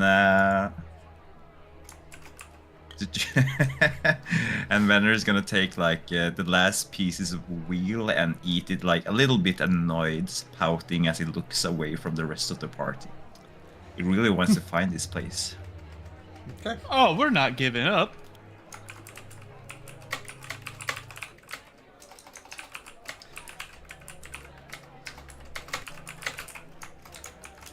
Okay, so it sounds like you guys are gonna try and find this young girl Byra, is that correct? Yes. But before we head out, Vander, I know you're pouting right now. Do you mind doing your little makeup routine on Kiara there? I don't think they're gonna let her out of the gate. Oh, that's true. Because you can turn invisible today, can you, young lady?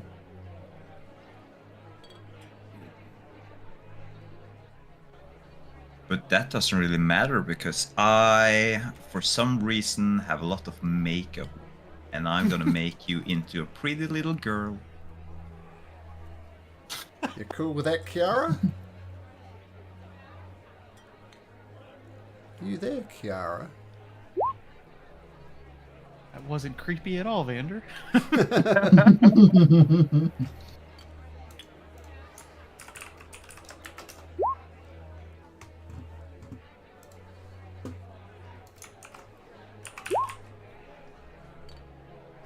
Oh, she's fine with that. Okay, cool.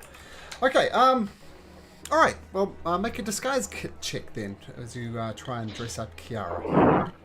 Deception, right? Uh, I think that's the one I rolled earlier. sure. We'll go with that. Pass yourself off in disguise and such. Ah, not the best. No, not Thankfully, great. my proficiency is helping a little bit. Okay, Seems your skills are lacking there. Next time, ask for some assistance, and I might be able to incline you a bit. Yeah, so you get to Oh add your no, proficiency no, this is check perfect. to make a visual disguise. So what's your proficiency? It's 2 or 3? I think it's only 2, yeah. Okay, so 11. It's okay.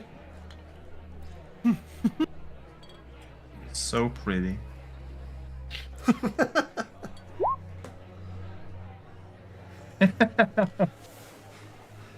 Henceforth known as Vandy. I don't like that. At all. Kiara suggests maybe being a pet might be a better idea. She did discuss before. Sounds like a Well, wild who's shape. being Kiara. weird now? Yeah, I can take the cats. Do you wild shape into a cat there, Kiara? Yep. Okay, so you now have a pet cat called Kiara, along with a pet pig, which I assume you're still carrying around with you there, Mr. Bone. Oh yeah, of course. He's under his arm. And I'm bringing an owl with me, so we are a good Boy. family. She made a token for And- Otti, so there's Otti right there, hanging out with you guys. You can thank Kayla for the art. So there's Mr. Otti. So cute. What happens if anyone can't speak with animals with him? And as I pointed out in a chat a while back, he is just a pig. There's nothing spectacular about him. He is a pig. So Oh yeah, I forgot. Save me! I have no comment. Has he grown in the last couple of days, though? No, he hasn't. Kezra, yes, he is. He's a person that's turned into a pig. So that's complications. All right, so with Otti, with Kiara the cat, with an owl as well, you start heading west, I assume? It was northwest, no? I don't remember. Well, yeah, sorry, the- west outside the Crown Gate to get outside of the city. Yes. Okay, so with the cat... For the sake of my spell slots, we've had a short rest while eating, right? Oh, sure. Short rest. Goblin Piella, good old plod. Dearly departed plod. Heroically died plod. Alright. I'm going to roll a d6 just to pick someone at random. And it's 1, 2, 3, 4. Vander. As you're leaving the city, as Malcolm tabs to his notes, you see there's a dwarven fortune teller. Kind of making he's got a small table set up. And he says, he sees you approaching. Who was it? It was Vander. Sir, hello. Hello, good sir. My name is Drenard the Lucky. Now, toss me a silver coin. I'll pass it back to you, and I promise to tell you whether you're going to be lucky or unlucky in this coming days. Ooh, Just a simple coin cost. I'll pass it right back to you. So I'm going to give you a silver coin, and you're going to give it back. Oh, Is that of right? course. I'm a fortune teller. I work on tips. And, of course. And he takes the silver coin and he says, heads or tails? I'm going to look over at Enration, and I'm going to say, this is interesting, isn't it? Oh, why, yes, it is. Should we go for it? I think we should. Let's do it. Banner is going to comply. He's going to give the guy a silver coin. What? Heads or tails, friend? Oh, I'm all in for heads. Okay, 1 to 3 it's heads, 4 to 6 it's tails. Oh, well done. I predict great luck is going to be coming your way. Well done, it's going to be a good day for you, sir. Would anybody else like to have their fortune told whether they'll be lucky or unlucky?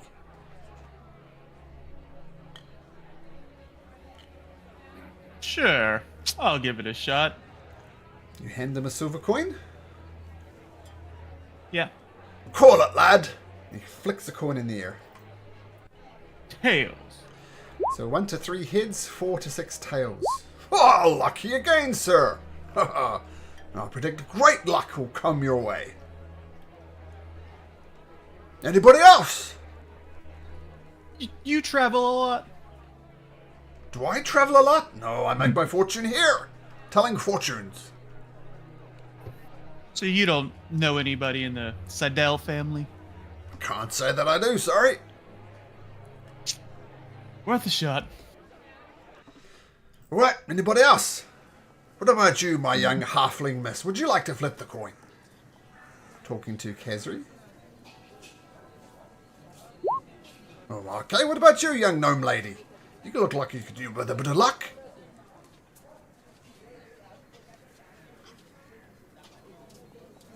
Meaning Kiara, of course.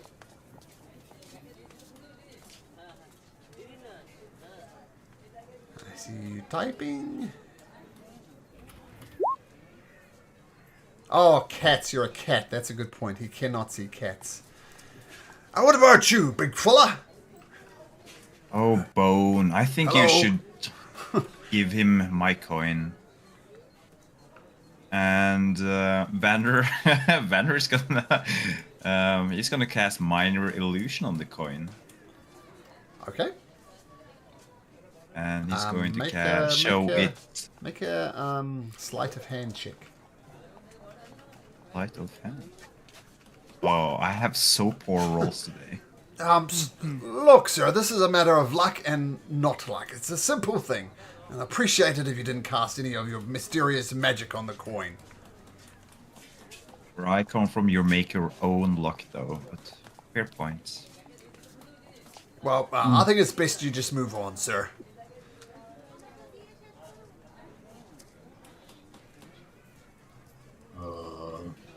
Coin. Okay, you call it, big guy. Heads or tails?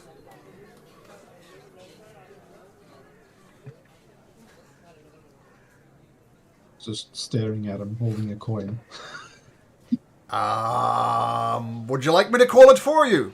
What about heads? Does that sound good? I'm gonna take that as a yes. 1 to 3. While he's doing that, I want to do something after you're done. Sure, 1 to 3 heads. Oh, bad luck, big guy. That was tails. Better luck next time. And in Kracian, you wanted to do something? While he's distracted, is there like like doing his coin toss with Bone. Is there like a coin pouch or anything on there like that he's asking for tips? Yes, there's a hat with tips in it. While he's distracted, I want to guide myself and slide a hand and yoink some of these tips. Make a sleight of hand check first. Is already suspicious that people are casting spells. Did you not understand what I said? Look, I think it's best you all just move along. I've had enough of you. Casting spells, simple fortune teller. It's a fortune. It's not a game. It's not a gambling game. Move on. I thought he said we were lucky. He Doesn't said seem we so. apparently not. Who's the along, move scammer along. now, mister? So you shuffle along. Everybody who had a successful coin flip, so everybody except for Bone, you can have a DM's inspiration. If you already Ooh, have one in nice. reserve, I'll give you an extra one, which is not rules as written. Yes. So you either have one or two. And Glad I Bone, saved mine. Bone, the next time you roll, at a not the next time you roll, but next time you roll of something of some note, like an attack or a particularly important perception check, that will be at disadvantage. You are unlucky, good sir. Ooh, negative disadvantage. No, Negative inspiration, yeah, exactly, but DM gets to call when you roll it. Okay, so you head out on the plains.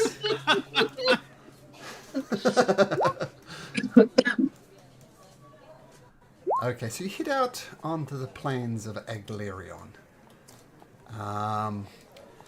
As I said, it's going to take you most of the day to get to Willow Creek. There's anything you wish to do along the way as you travel through a kind of forest area. It's quite nice. Oops. What would you like to do, if anything else, apart from travel there? Is Vander trying to keep his boots non-muddy? He's trying to be very careful on the road, or is he not pristine? I'm always pristine. What do you mean? I want to sleight of hand trip him in the mud then. Oh, that will be annoying. Not sleight of hand, but acrobatics. Acrobatics Okay. versus acrobatics or athletics. Okay, stick out a foot. Oh, you're going in the mud, buddy. You're going And in the as mud. Kesri tries to catch Vander can roll at advantage. Ooh. What do you want me to roll? Acrobatics or athletics, your choice. With advantage. Probably gonna roll sub 10 with both, like I always do. Oh, so close! Wow. So, Kesri, you almost catch him, but he slips through your fingers into the mud. That's annoying. Are you gonna blame it on a rock or something? Yeah, like a stick that was like right there. Oh, let me get this stick out of your way, and I'll hand a hand down to pull you up with. I'm going to grab your hand, and I'm gonna reach out my hand to grab the stick. May I have it, please? Yeah. And I'm going to cast Corrupting Ichor on the stick. And I'm gonna destroy the stick.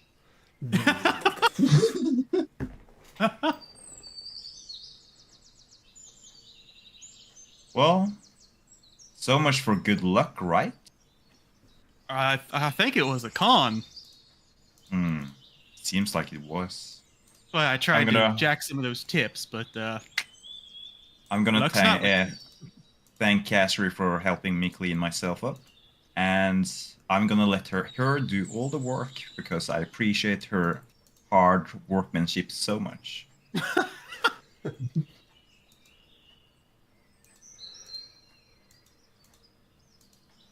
Alright, so you make your way to Willow Creek. If there's anything else Oh, you'd like to... Bone? yeah. On the way, you probably notice Bone is scratching his arms, sort of the both of them, and he's just murmuring, Bone, move. Bone, Don't move. He's gonna go up to Vander and sort of hold out his hand. Don't move.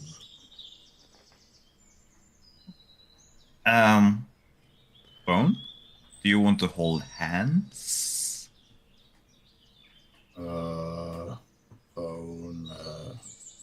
Bone move.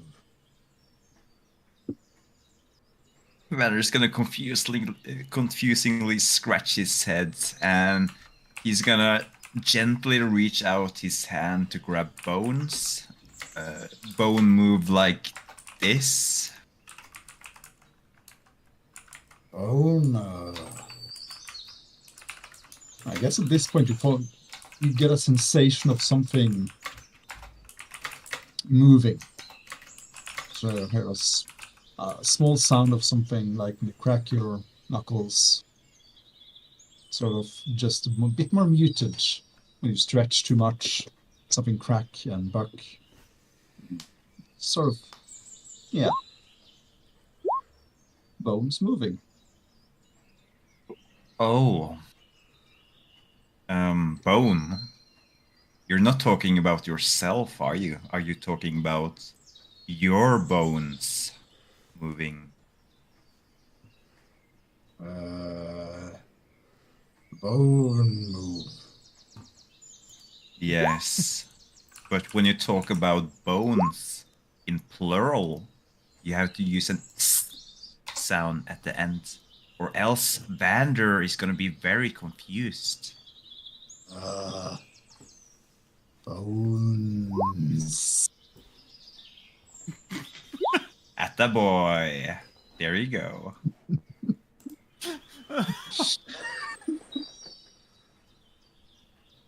Bones moving.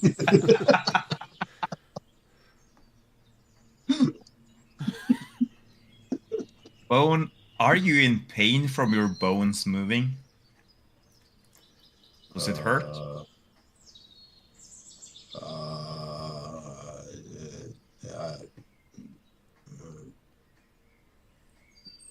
Guess it could sound like a negative answer, sort of. It's all up to interpretation.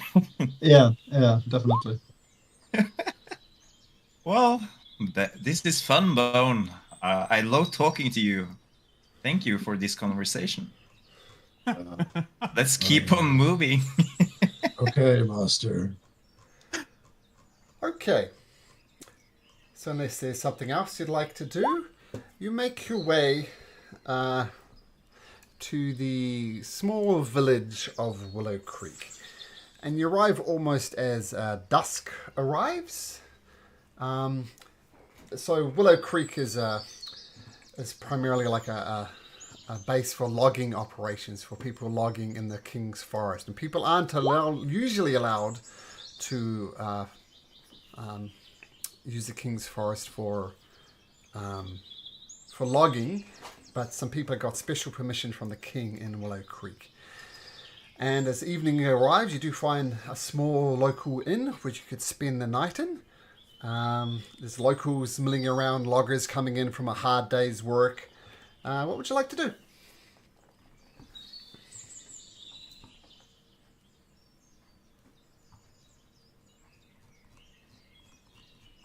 Just spend the night? Yep, I'll secure our rooms first. And that way, at least they're secured. And while you party decide. There are 2 rooms available. It's a small inn. I'll secure both. That is also true, Kesri. Last day with the disguise. And somebody was rolling a something. Didn't quite do it right. Nope. Prefix your thing with that. Then only I will see it if you want to do it privately. Okay, so what were you doing in Croatia? Securing the rooms. There's 2 rooms. You could sleep on the roof if you like, Kiara. Yep. Outside a bit more, no problem. And it's, as I said, it's a very quiet, small town inn. Nothing much of to notice here. Just quiet old tavern.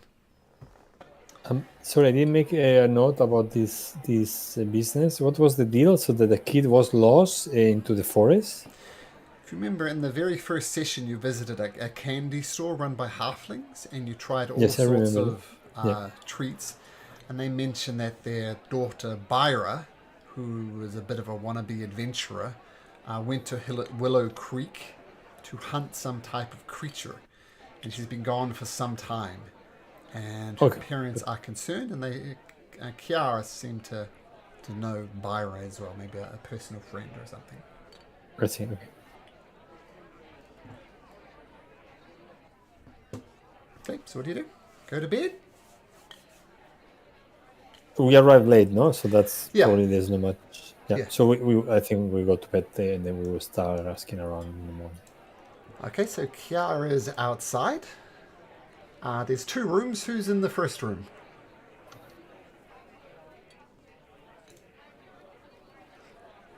I'll take the first room, and with our newfound friendship, I'll offer to Adai if he would like to share the room with me. Oh, we'll be happy. Yes. A Bone, I know I'm not your master or anything, but you're welcome to come with us, big fella. Teach you some card games. Bone, Vander, Master.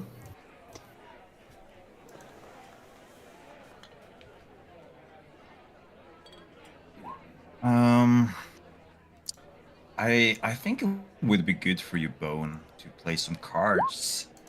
You might lose, but you might also win, you know?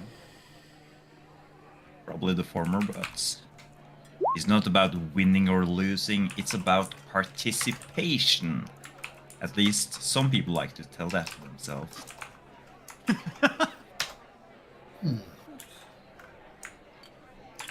Okay, Master. And you should tell that to yourself, Bone. It's about Okay. participation. Party. Okay, Master. Yes, Bone. That's right. Party. We're a party. Participation.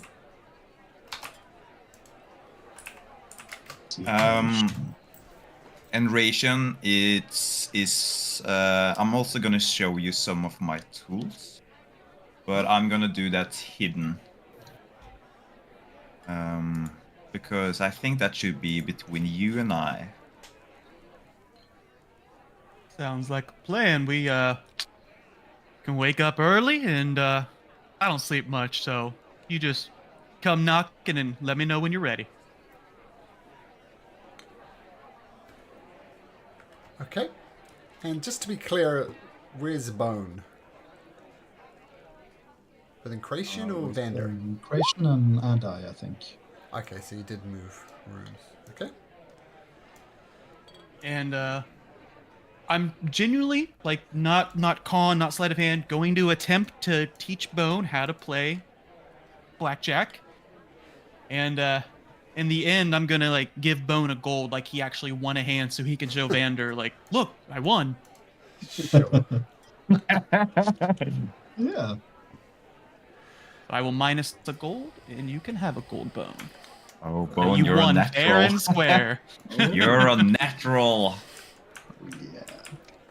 I don't think Keep Bone- that up, and you Well, might did Bone understand be able to anything at sleep all in a about bed. the card game? Christian? Did No. Bone... I can roll an intelligence Sure. to see if. Wow. Okay. Oh, Wow. Now, let's be honest, you've got the perfect poker face. That's true. I only got 4 aces. Big card, good. Okay, well, surprisingly, Bone picks up on blackjack very, very well and earns himself a gold piece to boot. Okay, so you all settle down. Kiara, you getting away from the city a bit probably feels good. You rest up and nestle into the roof. No one seems to mind or notice or care, but feel comfortable up there. Vander and Kazri, you calm down. You settle down for the night, as do the rest of you. And Malcolm, I will Yep. leave my all outside of the window, keeping an eye, just in case. Okay, make me a And, perception check. For the all, For looking out the window to I see what's think going on. I think it has +2 with advantage, so I will just roll 2d20s and then we can just calculate. Sure. Okay? So that will be 7 or something like that. Yeah. 7. Nah, you don't notice anything out of the ordinary. But When I sleep, Malcolm, my trance, I want to try to meditate on that name, though, Wormon Sidel. Sure. See if that does anything. Now, do a little bit of jiggery pokery here. How can we do this? Okay. So we have Bone, Incretion, and who was the other one? Adai in one room. Mhm. And Kazri, Kazri and Vander in another room. And Kiara on the roof. Now,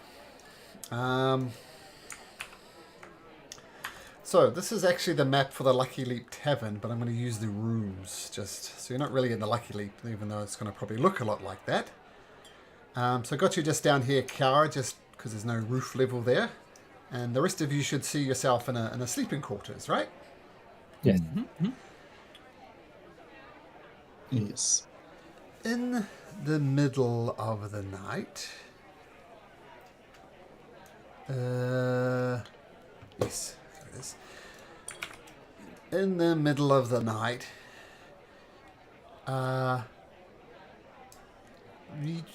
you're all asleep. You're feeling fairly safe here. You hear some screaming sounds. And Bone, Incration, and Adai, you're all awake with a start. Kazri and Vander being in another room. You don't actually hear it, so you're going to be remaining asleep unless something else happens.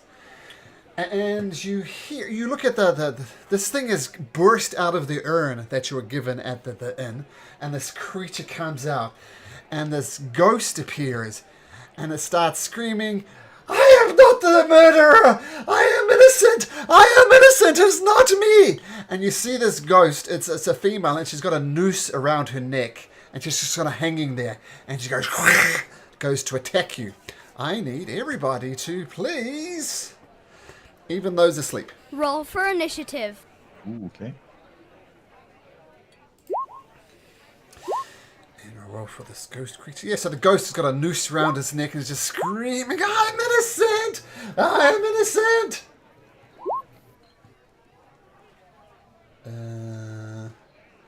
Okay. Let's get some battle music. Okay, first combat for a while, always fun.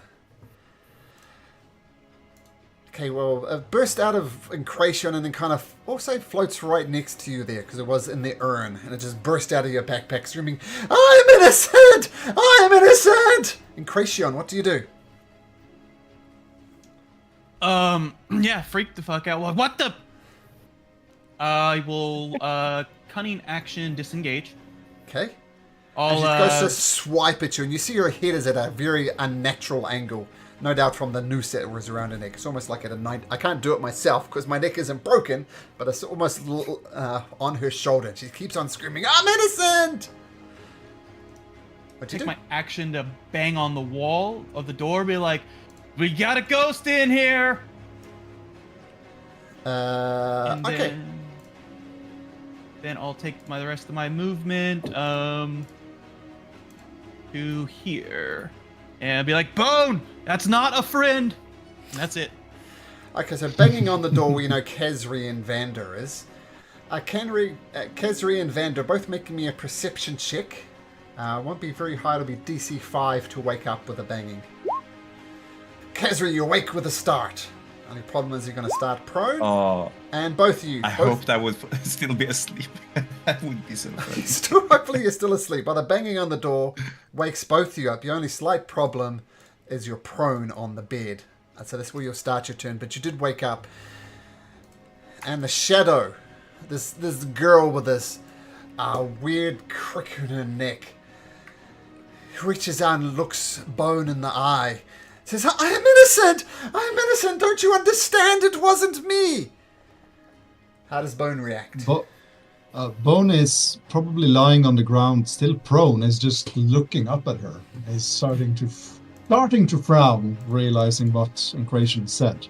But he's just lying and looking up at this spooky ghost. Okay, so that's good. So everybody apart from Incration is going to start the round prone. That's a good point. So this girl with her head in the noose reaches out. She says, "Don't you understand?" And reaches down and starts shaking. But I'm innocent.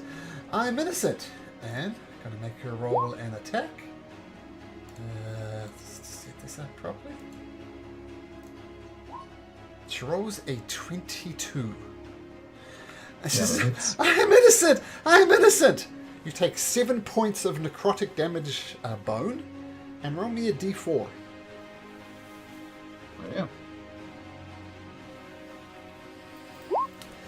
Bone, you feel your muscles kind of atrophy and the strength is leaving your body. Your strength score decreases by 2. Ooh.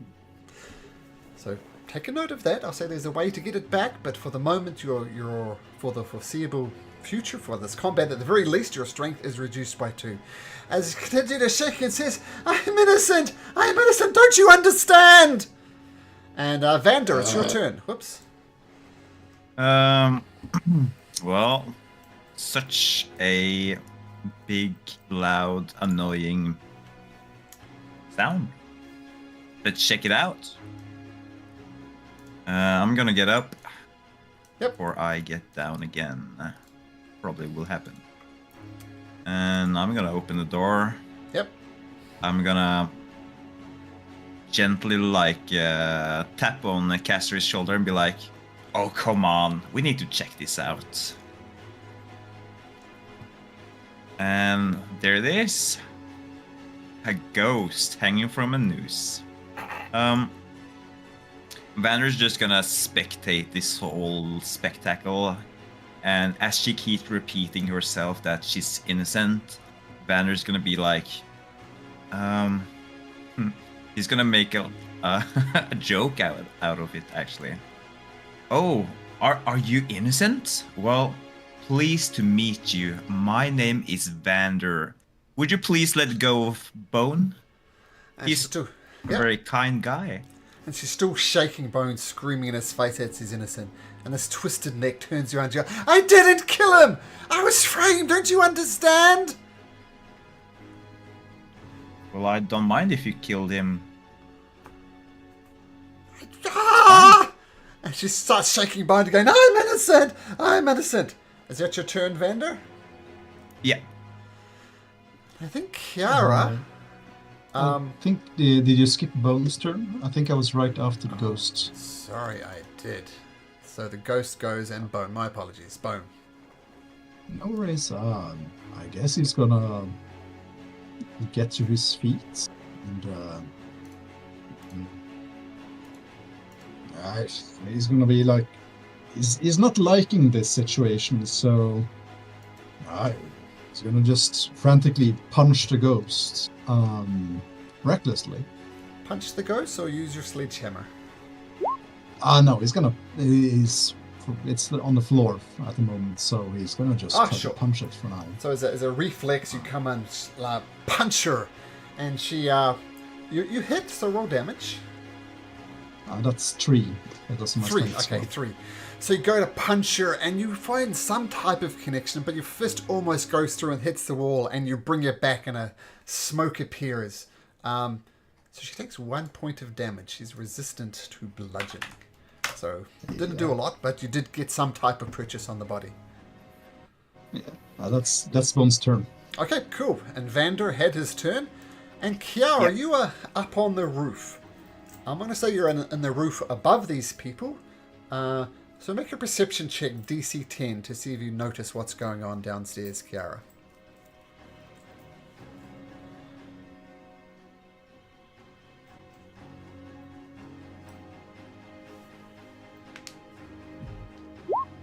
Oh, you absolutely notice it, and you hear Bone and Vander arguing.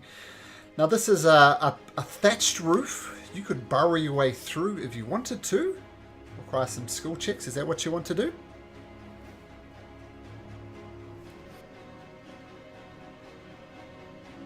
I don't want to damage the building. Okay. So what do you want to Uh, do? You could go to the ground and come in through the door. Would you like to do that? Do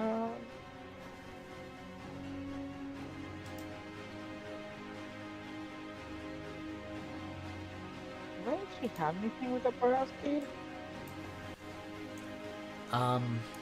There's a giant badger, which is just a medium-sized creature. There's a badger that has a burrow speed, which you'd be familiar with.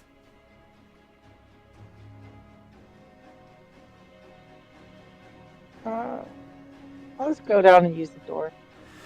Okay, so you rush around, get through the door, and just make me an acrobatics check to get off the roof.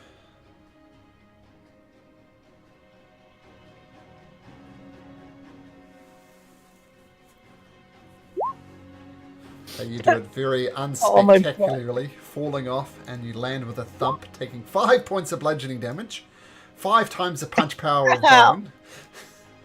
But you do actually burst in through the front door next to Vander there, and that's your turn.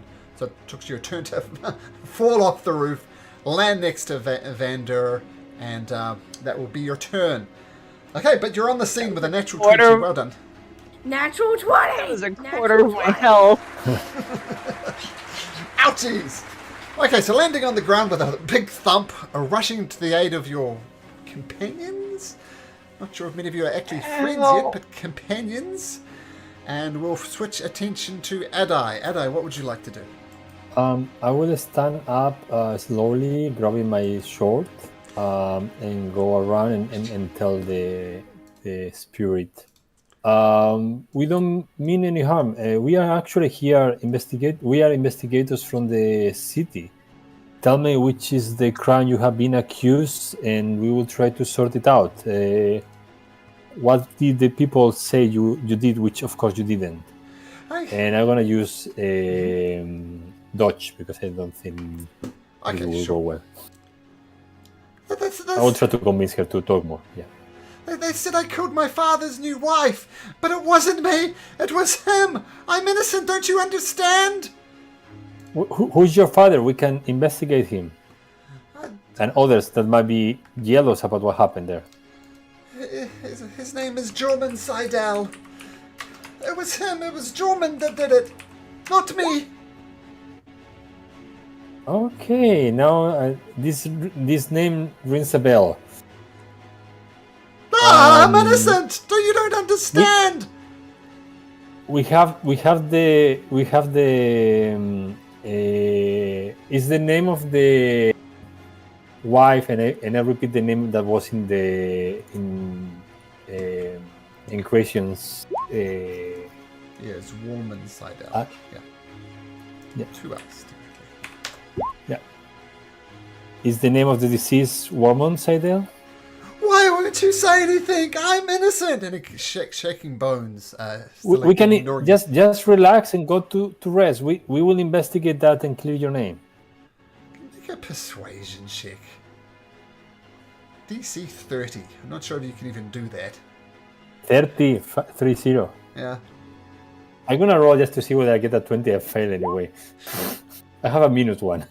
I mean, this young young lady has some issues and would take a hell of a roll beyond you. Maybe when you get to level 10, 20, maybe, but in this case, no. I don't think that would be me. So Adai pleading with this ghost, but she's obviously lost a little bit. A little bit of a clue there, though. And we move our attention to Kazri, who's awake but on the floor.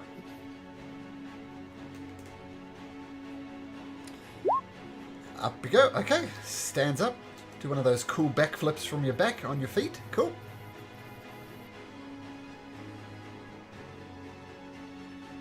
You see what's going on.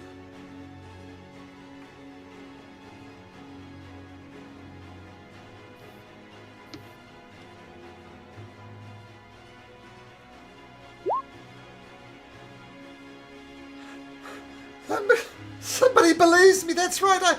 I didn't kill her. Thank you, miss, for believing me. And she lets go of Bones and kind of drifts over him and says, "Oh, you believe me? I'm so glad.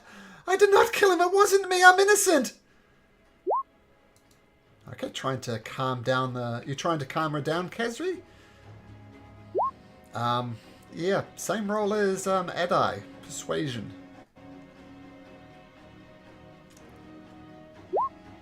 You don't believe me, I can tell! No one believes me! Is that your turn, Kazri?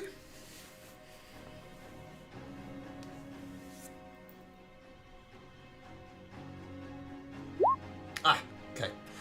Okay, so trying to plead with his ghostly girl to do it, and Kracian having run away and woke everybody up. Everybody's kind of keeping their distance, to be fair. What do you do? Seeing that this thing hurt Bone, not caring if she's innocent or not, we'll deal with that later. Steady aim. I'm gonna take a card out, and it's the first time you guys see this, but it starts to glow and give off this energy as I flick it at her. Let's see if it hits, and then we'll get into that. That does hit. Ooh. All right, so this plus stuff. Hold on, let me see what it is. The number rolled is a 2 on the d4, it looks like. A 2.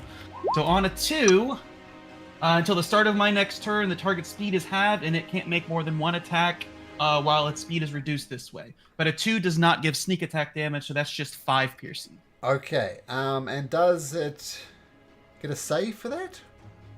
No, it just happens. It's my archetype. Here, let me post it real quick. This is one of the special Crown of the Oathbreaker ones? No, it's the oh yeah, I remember. The wild card. Yeah, it's because I chose playing cards, so it's a playing card. Yeah. Okay, so you do 5 points of damage, and the target's speed is halved. I can put a minus. And on it can't make more than one attack until my next turn. Okay, cool.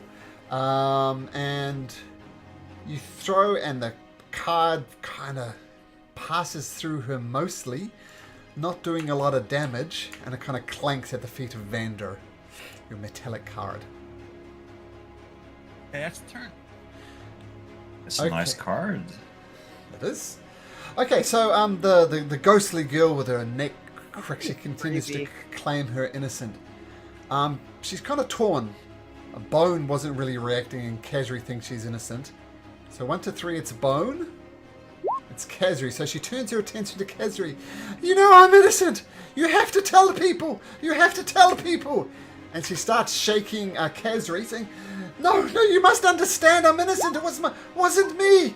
You tell so many people! And as you say that, she momentarily stops shaking, and she actually misses with a 9. And I'm going to say your pleading with her is enough to dodge out the way, otherwise it would have been 10 necrotic and some strength damage, but you managed to dodge it. So, yes, tell people! Tell everybody that I'm innocent! I'm innocent! Oh, wow. Bone! Oh, he's gonna pick up his sledgehammer and rage. Okay. Raging on up. He's gonna do a reckless attack with his sledgehammer. Just bringing it down vertically. Okay. Hopefully not destroying the the supports in the roof along the way. So, recklessly. You swing hard at the girl, and you remember that the talk from the dwarven coin tosser guy. And as you swing your sledgehammer, 16 will actually miss, and your sledgehammer breaks right down the middle of the shaft. Your sledgehammer is broken. Ooh. Oh. Oh, that sounds expensive. That sounds expensive. Smash. Do I get to punch her? Oh, no, that was your I'm just action. gonna attack it. The action was That's to my do that, action, right? yes. Yeah. Yes, that was. So, Okay. yeah, that's my turn. Okay, so cracks into 2. You've seen Bone use his sledgehammer, and he's a freaking marksman with it, but it broke.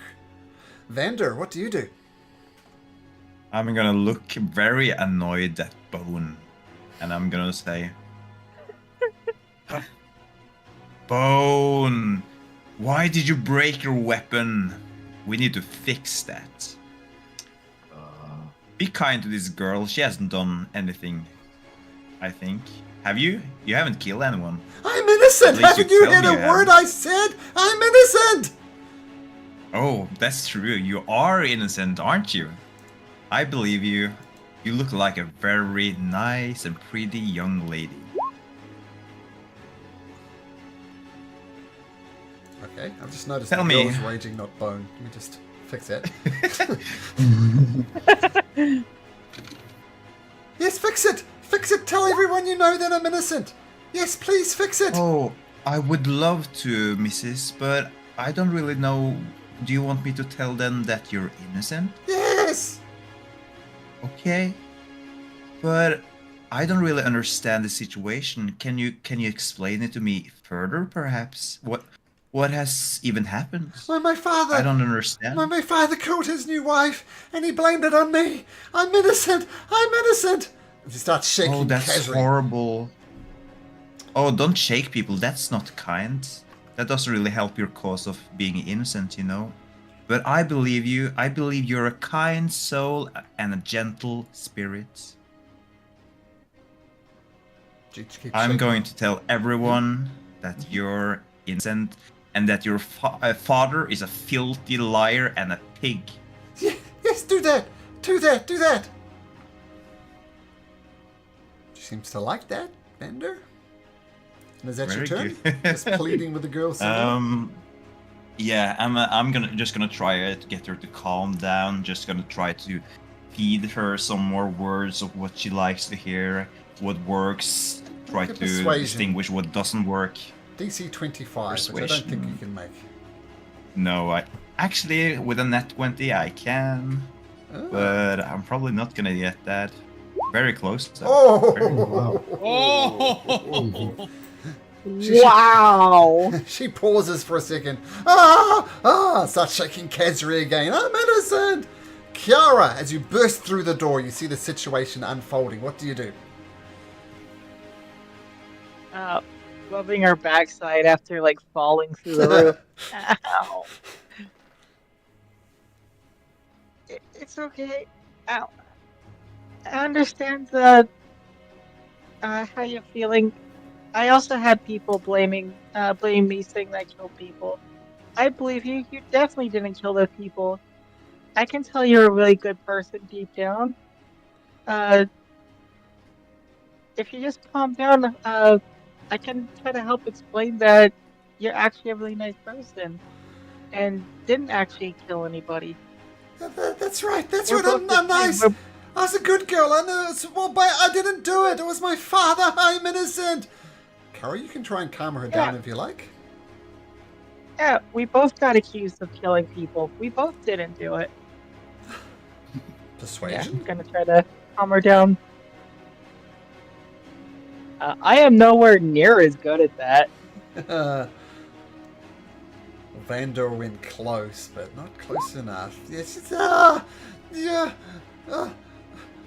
were hungry. You didn't kill anybody.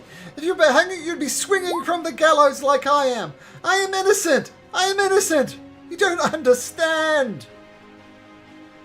Anything else, Kiara?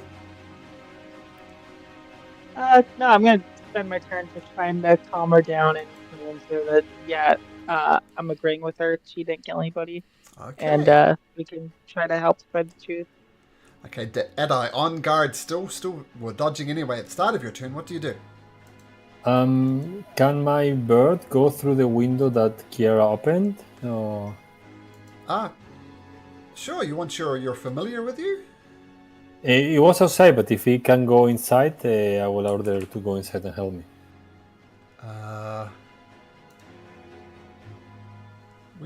It's an owl, right?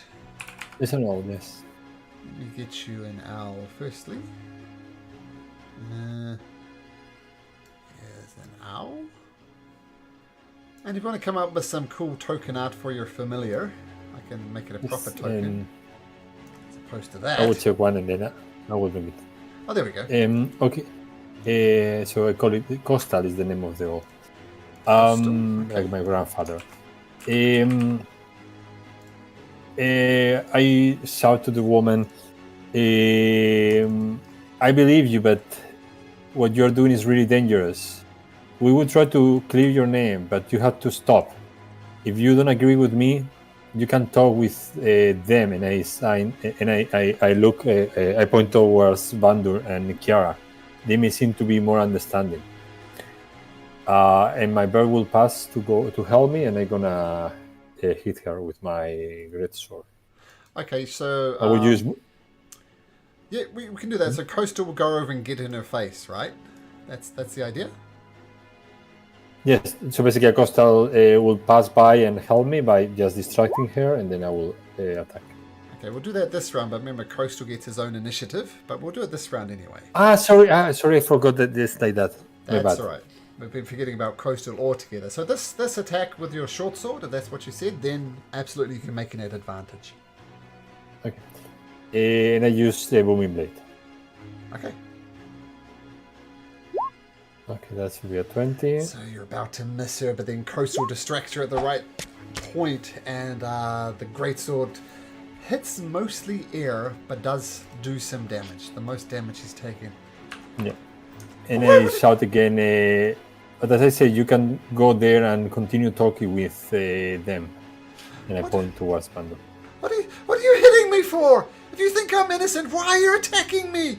You're just as bad as them. You are innocent of the other crime, but are you hurting now, Kazri and Bone? I'm just explaining. Okay, with that, Kazri, it's your turn.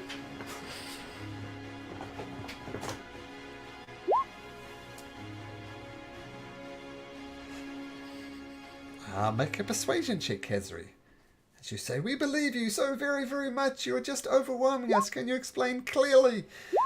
And she just continues shaking you. I am innocent. It was my father, not me. Anything else you'd like to do, Kazri?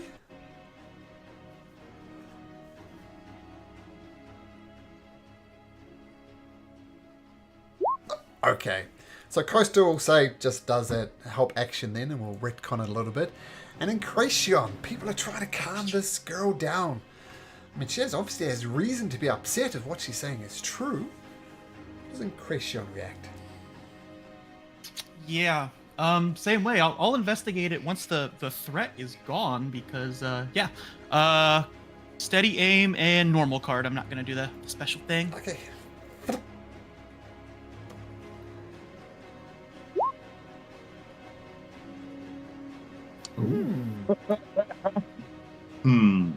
It's just a question. Is steady aim available at 3rd level? I thought it was a 5th level thing, or I got that wrong. No, it's when you get your archetype. It's okay, cool. It's available. Yeah, it's okay. Cool. So you flick the card, hits into the girl. 3rd level rogue. Okay, cool. All right. So here's normal, and then let me add the critical. So another D4, another 2D6, and another 9. So 16, 25. The card connects purely and true.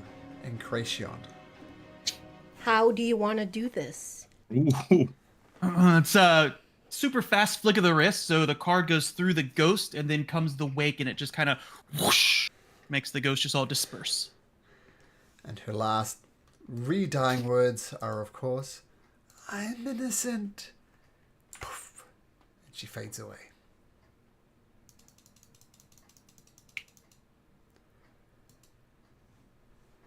Bander's gonna stretch out at me like, well, I don't know about you guys, but I'm tired.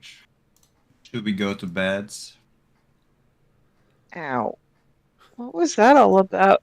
I heard you guys screaming down here. It wasn't us. It was that ghost thing that just popped out of that urn that was delivered to me. No, I guess I gotta investigate it. Damn you, Lady Luck, for this predicament. But why you? I don't know.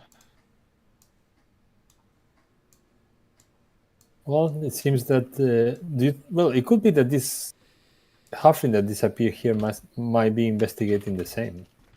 We would see. Are you saying that the halfling is dead? Or lost or trapped, who knows? But I don't know, maybe it's a different thing, but we'll need to check. I think might be a No, coincidence. no. But She can't. No, she can't be dead. Can I tell her name? Please tell me I wrote down her name. Byra, yes. No, Byra can't be dead. She's definitely safe. We're just gonna go rescue her and bring her back. Do any of you mention the other name? Do any of you know the other names that she mentioned? Well, the urn said Warmon Seidel, and she said that her father, Jormon Seidel, is the one who killed his wife. Not her, but she didn't mention her name unless her name is Warmond. I think we should find this person and threaten him for money. He did kill his daughter after all. Sounds like a great spoils to be achieved. Banner's gonna write down that name because that's important for later.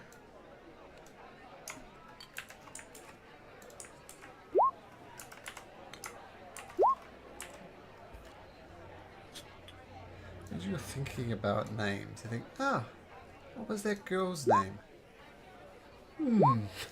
But no one asked.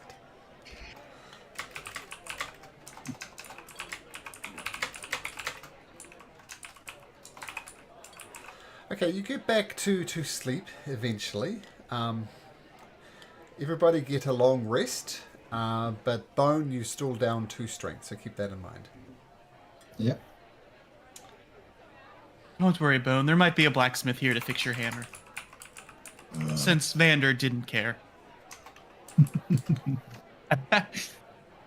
Does Bone actually look any different with his drain strength? Yeah, he looks not quite as ripped as he normally does.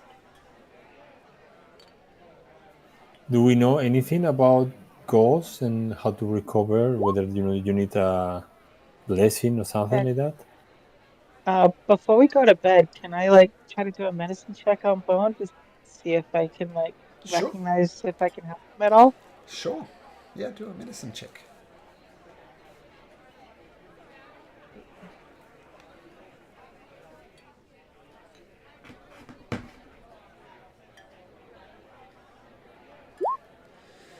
You're not sure. Nope. I mean, this is... Sorry, Bone. I mean, you're more used to dealing with, bites and rashes and things associated with living in the forest, but you've never seen a ghost like this before, so you're not sure. Sorry, I'm more familiar with ailments of the forest. I don't really do spiritual stuff very well. Okay.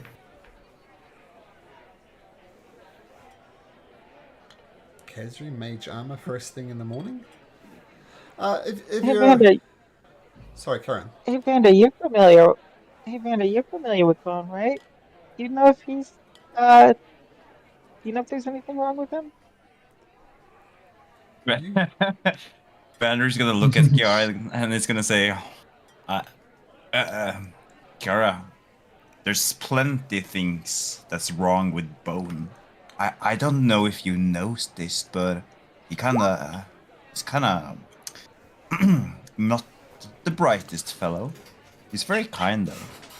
I like him very much, but there's plenty things that's wrong with Bone.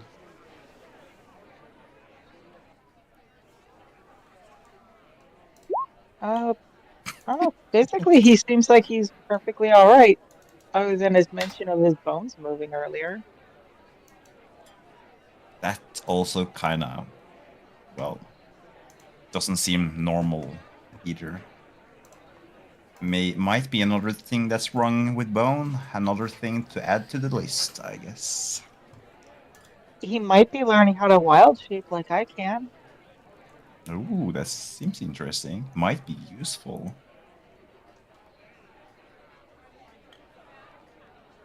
Tell me, do wild shapers do they attend circuses and get paid a lot of money?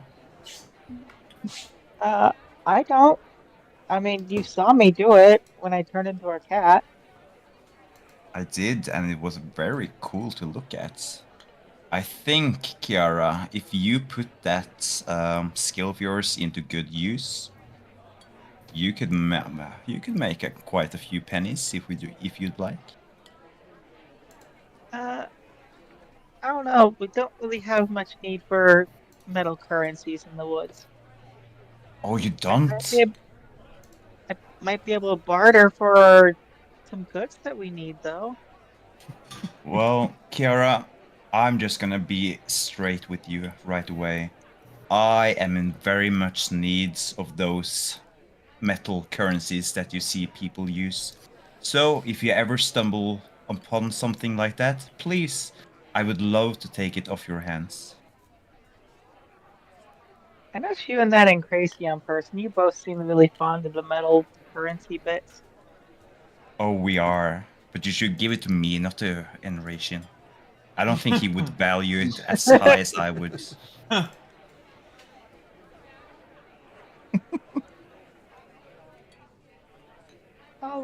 I'll use it for the group. Denied.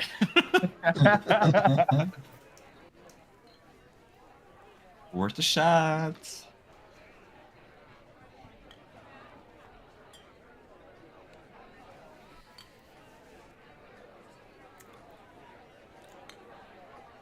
So morning comes. This is not a very nice establishment, so I'll say 2 silver pieces for all 5, kind of 6 of you. Not sure if counting on the roof counts. If someone can cop I up got it 2 because silver I pieces. secured the rooms, so Oh, there we I'll go. pay for both of them. Oh, so kind. A gentleman indeed. And you leave it and enter into the Oh. outside. Show Vanderbone. When I came in last night, did I damage anything like when I landed on my butt? Just yourself. Okay.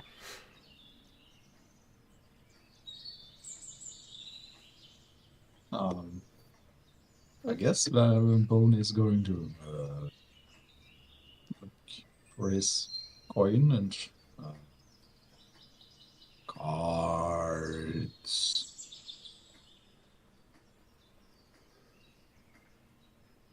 Big guy won it fair and square. He's a natural.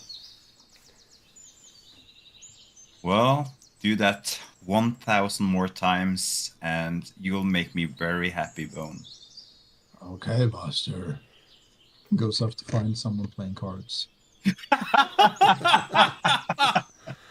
Well, unfortunately, This is even better. all the lumberjacks I've started heading off to the to do lumberjack work.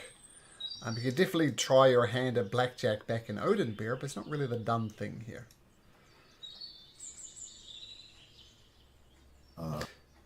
Really, Shuffles back. this is only a 10-minute spell?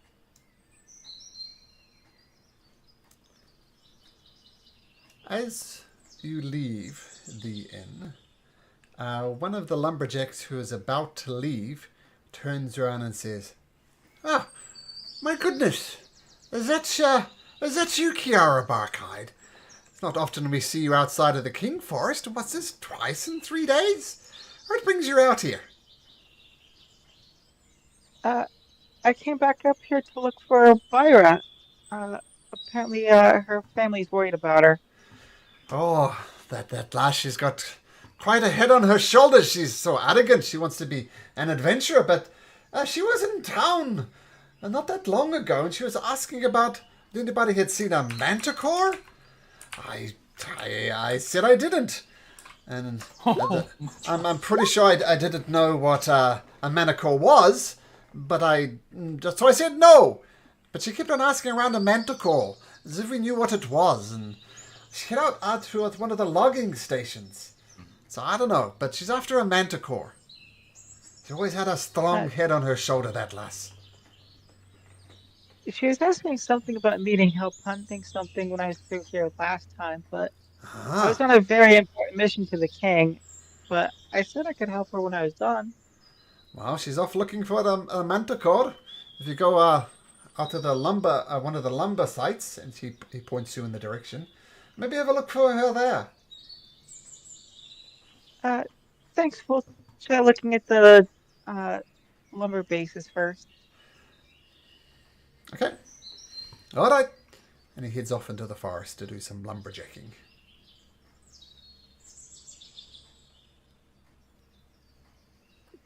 And I'm just prepping my spells real quick for the day. Sure.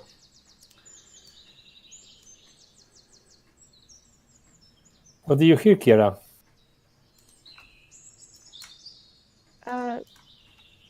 They said that she was looking for a manticore that's in the area. She might be at one of the lumber outposts. We should try to check there first. Okay, well that seems risky. Okay, but yeah, I don't know much about manticores, but doesn't seem like an easy task for a single halfling. How will we find her alive? well, before we make that plan, might I suggest we visit a blacksmith and get Big Fella's hammer here fixed? If I get a place to do it, I can also help and repair it. But I may need to get stuff or something to carve to put it in. But yeah, let's go to blacksmith. Maybe it will be easier. It's a lumbering Hopefully, town. They Ada, gotta you have can a make black- it. Hopefully, Ada, you can make the expense a little bit cheaper. I mean, I guess there's a lot of wood here being cut and Yeah. There is could I definitely try to repair? yeah. There's definitely a blacksmith inside of Willow Creek. Because axes break in the same way that sledgehammers break. The blacksmith does explain that it's going to take most of the day to fix it, though. He's got lots of other more important things to do, in his opinion. Does he have an axe or In his something? opinion, Oh, look, the lumberjacks come in every day. Their axes are broken. Man, I'm still catching up from last week's work. Give me a reason why I should prioritize this sledgehammer. I have To see the 5 reasons. 5 reasons? 5 reasons, and I slide him 5 gold. Oh, get that done, toot sweet for you. And after about 10 minutes worth of work, very skilled work, you have your sledgehammer returned to you, a bone. There you go, Big Fella. See, Vandar, you was worried that it was expensive, but I got it. Banner's gonna give you a smile and shrug. Well, I guess I am indeed lucky.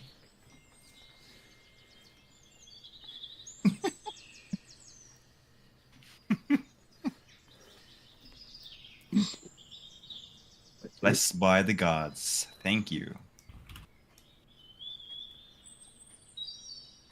Is there Malcolm? Is there here any shrine or small temple or any place where people may go to pray? No, there's not. This is a very, Okay. very basic town. No, nothing approaching a temple. Okay. So then I think we can head towards this site. We may be lucky and find her alive. Okay, so you head off to the lumberjack site that the people told you where it was. They're doing lumberjack things. I feel I should know. For some reason, I associate Canadians with lumberjacks, and I feel I should know more about it than just saying lumberjack things. Okay.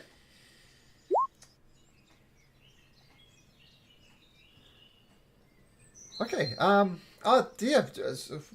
So you approach the lumberjacks, and they say, "Oh, she headed off in that direction," and you head off in that direction, and you come across a strange sight.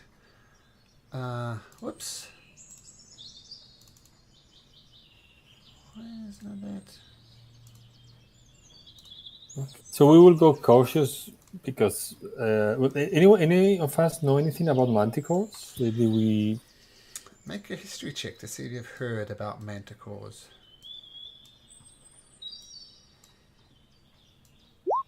17.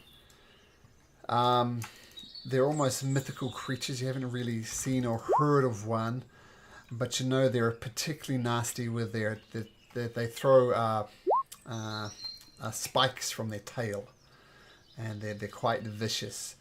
And in your opinion, one of you would be no match against a manticore, and yet this young, arrogant, almost halfling has gone and tried to search it. And you said you guys are approaching sneakily? I mean, carefully, yes. I mean, I wouldn't say sneakily, but at least aware that we may be facing a manticore. So, like, keeping an eye and trying not to be ambushed. I'll be sneaking to the side of them, like going through the bushes and trees. Okay, so Creation, make me a stealth check. Guidance. Sure. Okay, noted. Okay. 18. 18 Oh, with 18 with the guidance. guidance, yes, cool. Can Bone be a stealthy distraction by not being stealthy at all? You're trying to give the help action by being unstealthy? Sort of. He's not stealthing. He's sort of just wandering forward. So, Okay. yeah, I'm not sure if that would count as something helping the others be stealthy. It does. I'm just trying to think about how it mechanically could work. Well, make an intimidation check. You're trying to be noticed. You're trying to stand out. Yeah. Okay, so boldly walking out the front, stomping through the forest with everybody else. Where's Otti? Is Otti with you? Oh yes, he's in my. He's carrying like this under his in his arm. Okay.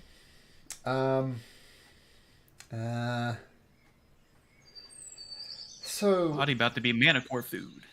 well, you do actually find Byra. That's the good news.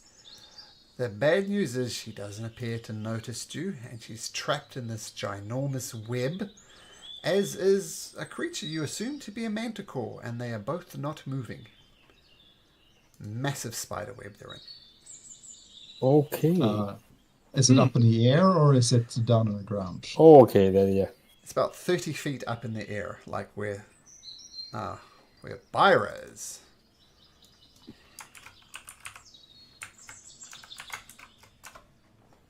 Bone's gonna, I guess, go forward with Artie and he's gonna. Bone, careful. Might be a spider here.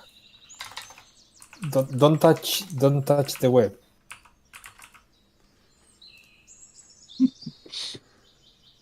Well, it's gonna just go a bit further, but Cool. observing. I'm gonna call my bird to go up and take a look from above to see whether there is anything hidden. Okay, yeah, sure. So your owl goes up. You can. It has a what does it has? I think it has advantage and perception Yes, checks. so- Yes. And its Let me perception roll. is +3. Yeah. So it rolls a 17. 17, yes. 17. So scanning over the top there, you try and spot maybe a spider or something in there, and you don't. In your bird's opinion, there is a manticore and Byra, both of them unmoving. Okay. Are they Okay. sort of cocooned or semi-cocooned Oh, yeah, or wrapped up, completely encased in web. I touch with a stick the web to see how sticky it is. It's quite sticky. You touch it, So and it takes a if- bit of effort to pull the. Do I feel like I could cut it with my sword, or will get stuck after doing that with a stick? Yeah, Would you say spiders are common in this area that I would have seen? Oh yes, you've seen mini spiders. Some of them small. So there's I'm gonna no- wild shape into a wolf spider. Okay, wolf spider, cool. And Kazri, do you want to make that roll for me?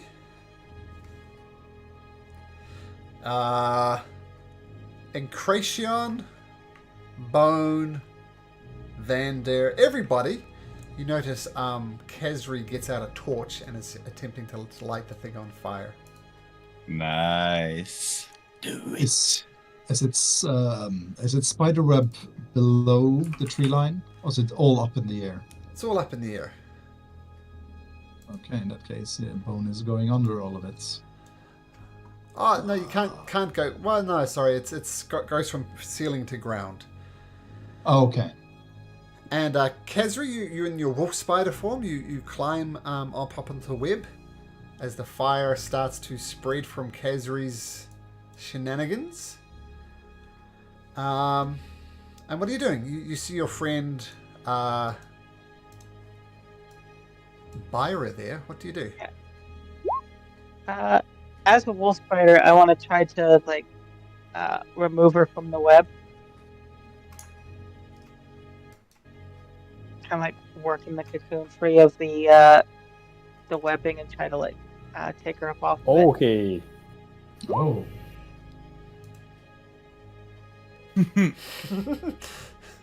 Yep, there's a spider there. Hi! How you doing? What's up? Oops. Yeah, he doesn't respond, but it's definitely a big boy. So fire is going to start spreading. Actually, I'll add a turn in here. It's going to spread on turn order 20. So we'll make it bigger on each of those turns. Going to roll for Byra, even though she's not moving. And indeed the manticore as well. Okay, so yeah, Kiara, this creature comes up behind you without you even noticing, kind of coming up through the thing. And I need just, so it's gonna shoot some near a spider or a wolf spider, right? Yep.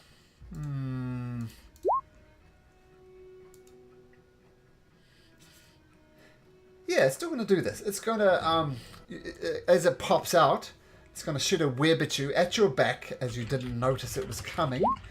And it rolls a 21. And you immediately get encased in webbing. Would I actually know that it's coming, though, because I have web sense as a spider? Oh, okay. So without advantage, it's still a 21. I always roll at advantage. Exact location of any other creature. I tell you what. While in contact with the web, the spider knows the exact location of any contact. Okay, let's backtrack a little bit then. Let's say you're back there, and you notice the spider starting to approach you from there. As soon as you touch onto the web, you notice a spider is approaching you. So we'll backtrack a little bit and go from there. So Kiara, you don't get attacked.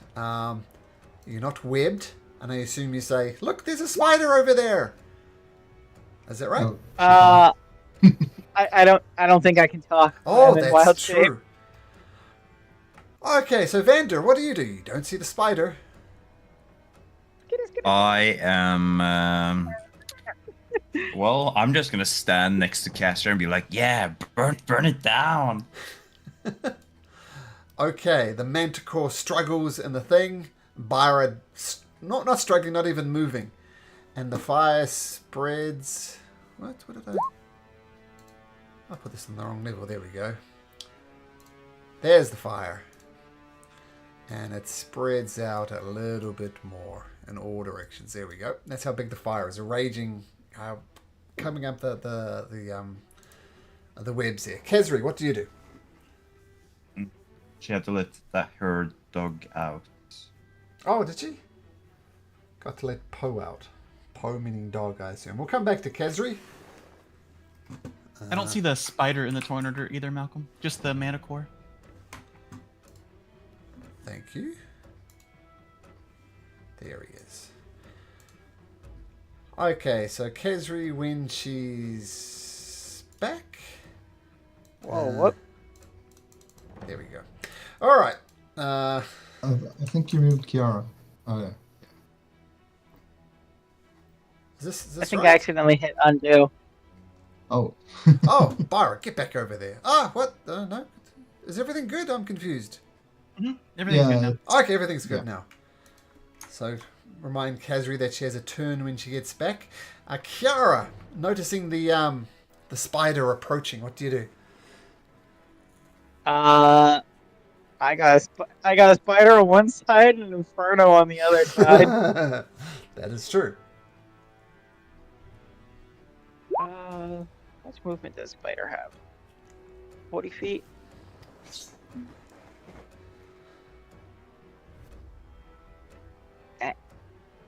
Trying to move myself.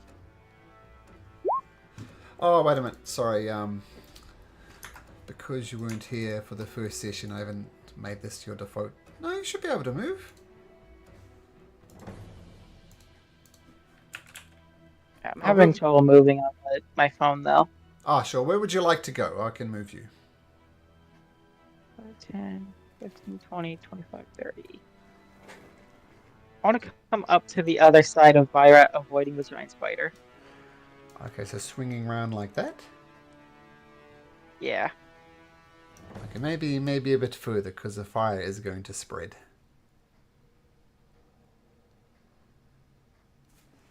Okay, is that what you do? Scurry over there? I'm up.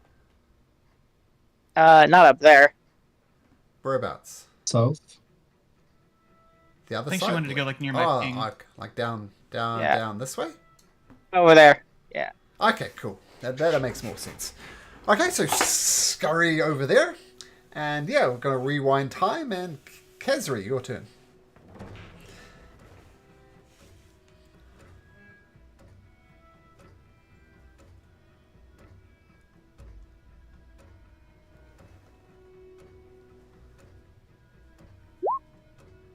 Crossbow at the manticore. Okay, take a shot.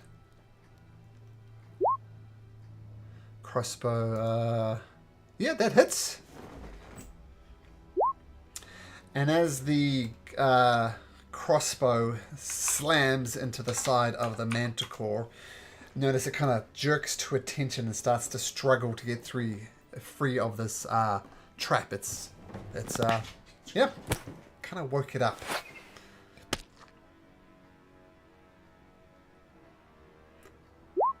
Okay, cool.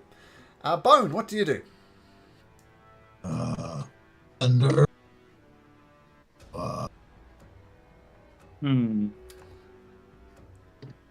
Just be patient, Bone. You don't want to touch these greasy, icky spider webs.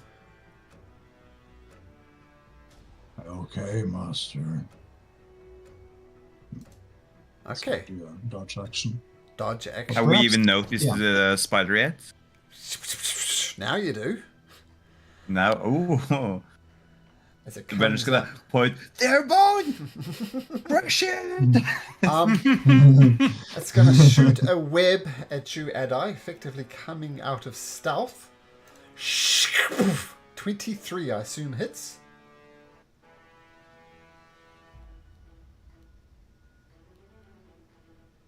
That hits Adai. Do we still have an Adai? They're muted, it looks like. I mean, I'm talking alone. Sorry. Yeah, it hits, and I cannot do anything against 23. Okay, so the webbing instantly envelops you. You are mechanically restrained as well. Mm-hmm. And then the spider scuttles back into the webbing, taking you with it. Like, webs you and then it pulls you back. You're still struggling against it. Mm-hmm. But it's got its claws in you and is dragging you into the web. Ada, you're up. Okay. Yeah, I think I can live with that. So I will command my. I know. You didn't put my bird. No, I have to roll initiative also for it, or Yeah, I got it. There's your bird with a 12.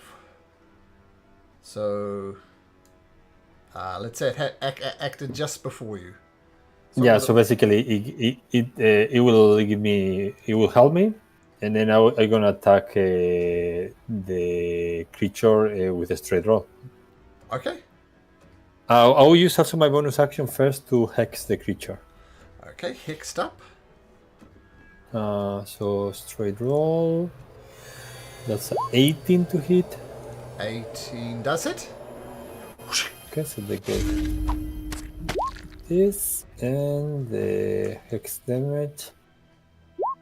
Ooh, 11 points of damage. Nice. Yeah, so despite being dragged into the web, you swing with the axe, with your sword, with the help of your familiar, but you're still being dragged in. Okay, that's You fine. can't move That's because better. that's your turn. And in Krayshawn, you see this happening, but there's also a raging fire, so you don't get a direct line of sight on anything. And how high up is the spider and the manticore? It's about 30 feet. Oh, no, at the moment. 30 feet high. But there's all these 30 feet flames high. in your way. Yeah, let's see here. Gotta calculate some calculations here.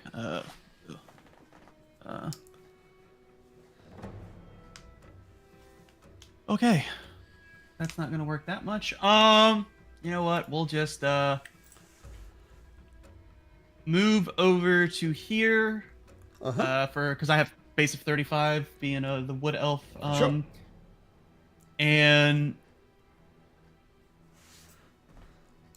then I will dash to here and hide behind the rock. Okay. Stealth 13. Got it. Otti, who had a turn, runs away here in the bushes and hides. That's what Otti did. Forgot to roll Otti into the initiative order as well. Okay, thank you, Incretion. Okay, so as you duck back here, you see with the arrow that hit into the manticore is struggling to get free of its bindings and needs to make a strength check. Let's see. Strength. It rips free of its bindings and is going to try and struggle to get through the web. But that's its turn. Its turn is to break its bindings, but you notice it's no longer encased in webbing. It's ripped all this cocoon off it. Vander. Vander is gonna move over next to Bone, and he's gonna say, "Don't climb the webs. If the spider gets close, you hit it, okay? And Adai, maybe you need to help him as well. Try to get him out of the web, would you? Would you Okay, be a master. sweetheart and do that for me, Bone?" Yes, master. So Vander is going to I've actually read on how the spell works, the corrupting ichor. So he's gonna take like a deep breath, and he's gonna shoot out these big disgusting ichor of acids Uh-huh. towards the spider. So corrupting ichor. Let's see. On hits, so make a range That's Fucking a 16. loogie. Yeah, 16 hits with this corrupting ichor just erupts out. Nice. So it takes 2d8 necrotic damage. Ugh, okay, so it's covered in goop as well. Yeah, I need to cleanse it off as an action if it wants to get rid of the effects. Okay. As well, I do have a little friend with me, and I'm going to command that friend, other than Bone, to fly up and make an attack This is your on owl? this ugly spider. No, the my summon familiar. I think I sent you a picture last time. If you did, I didn't get it prepared. My apologies. Ooh. That's fine though. How did I miss that? Sorry about that. Oh, yeah, I see it now. Yep. Give me 1 second, and I'll have it ready. Oops, not that one.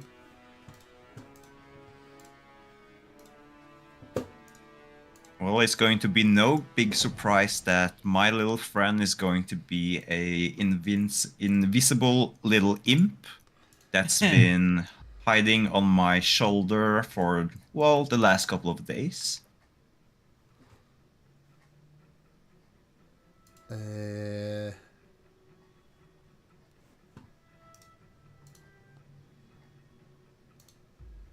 still haven't figured out a name for him. Oh, it's very cute. Probably the cutest imp ever. Imp. I was thinking more of either meat or teeth. Okay, almost have it. Basket, fork, spades. There we go, and he's a familiar, but he's an imp. Okay, sure.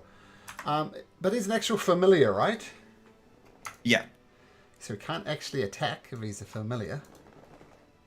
Oh, can't he? No. The warlock has a special familiar that can attack if he took that path. I do have the chain one. Yeah. That's the one? Yeah, I think it's like your bonus Chain one. action to command it. Let me Okay. see. Attack. Let me see. Well, if it's a special thing, Chain. then absolutely. Your familiar can take more, and when you take the attack action, you can forego one of your own attacks. Seems like. Let me just post it here.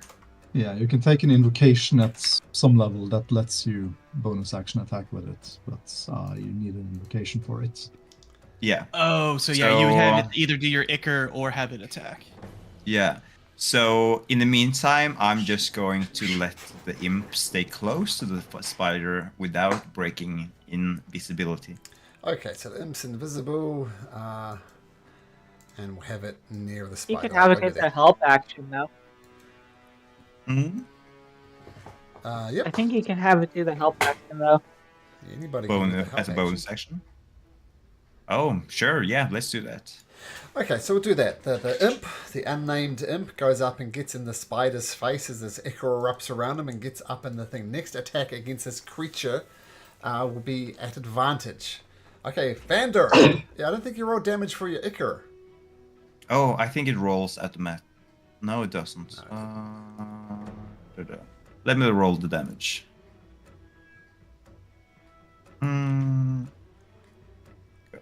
Yeah, that was just an attack roll, it looks like.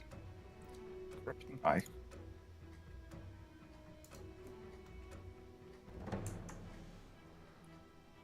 On hit, take 2d8. Yep, 2d8. 11 points of damage. Yeah. That's... Yep. So That's good. Nice. the gore goes over the creature and it starts screaming and chittering. And for some reason you hear a slight ringing sound. And it almost sounds like a school bell. as Malcolm needs to stop it right here, and Byra's turn when we get back. Okay, guys, should be good again next week. So thanks, but as you know, got a dash.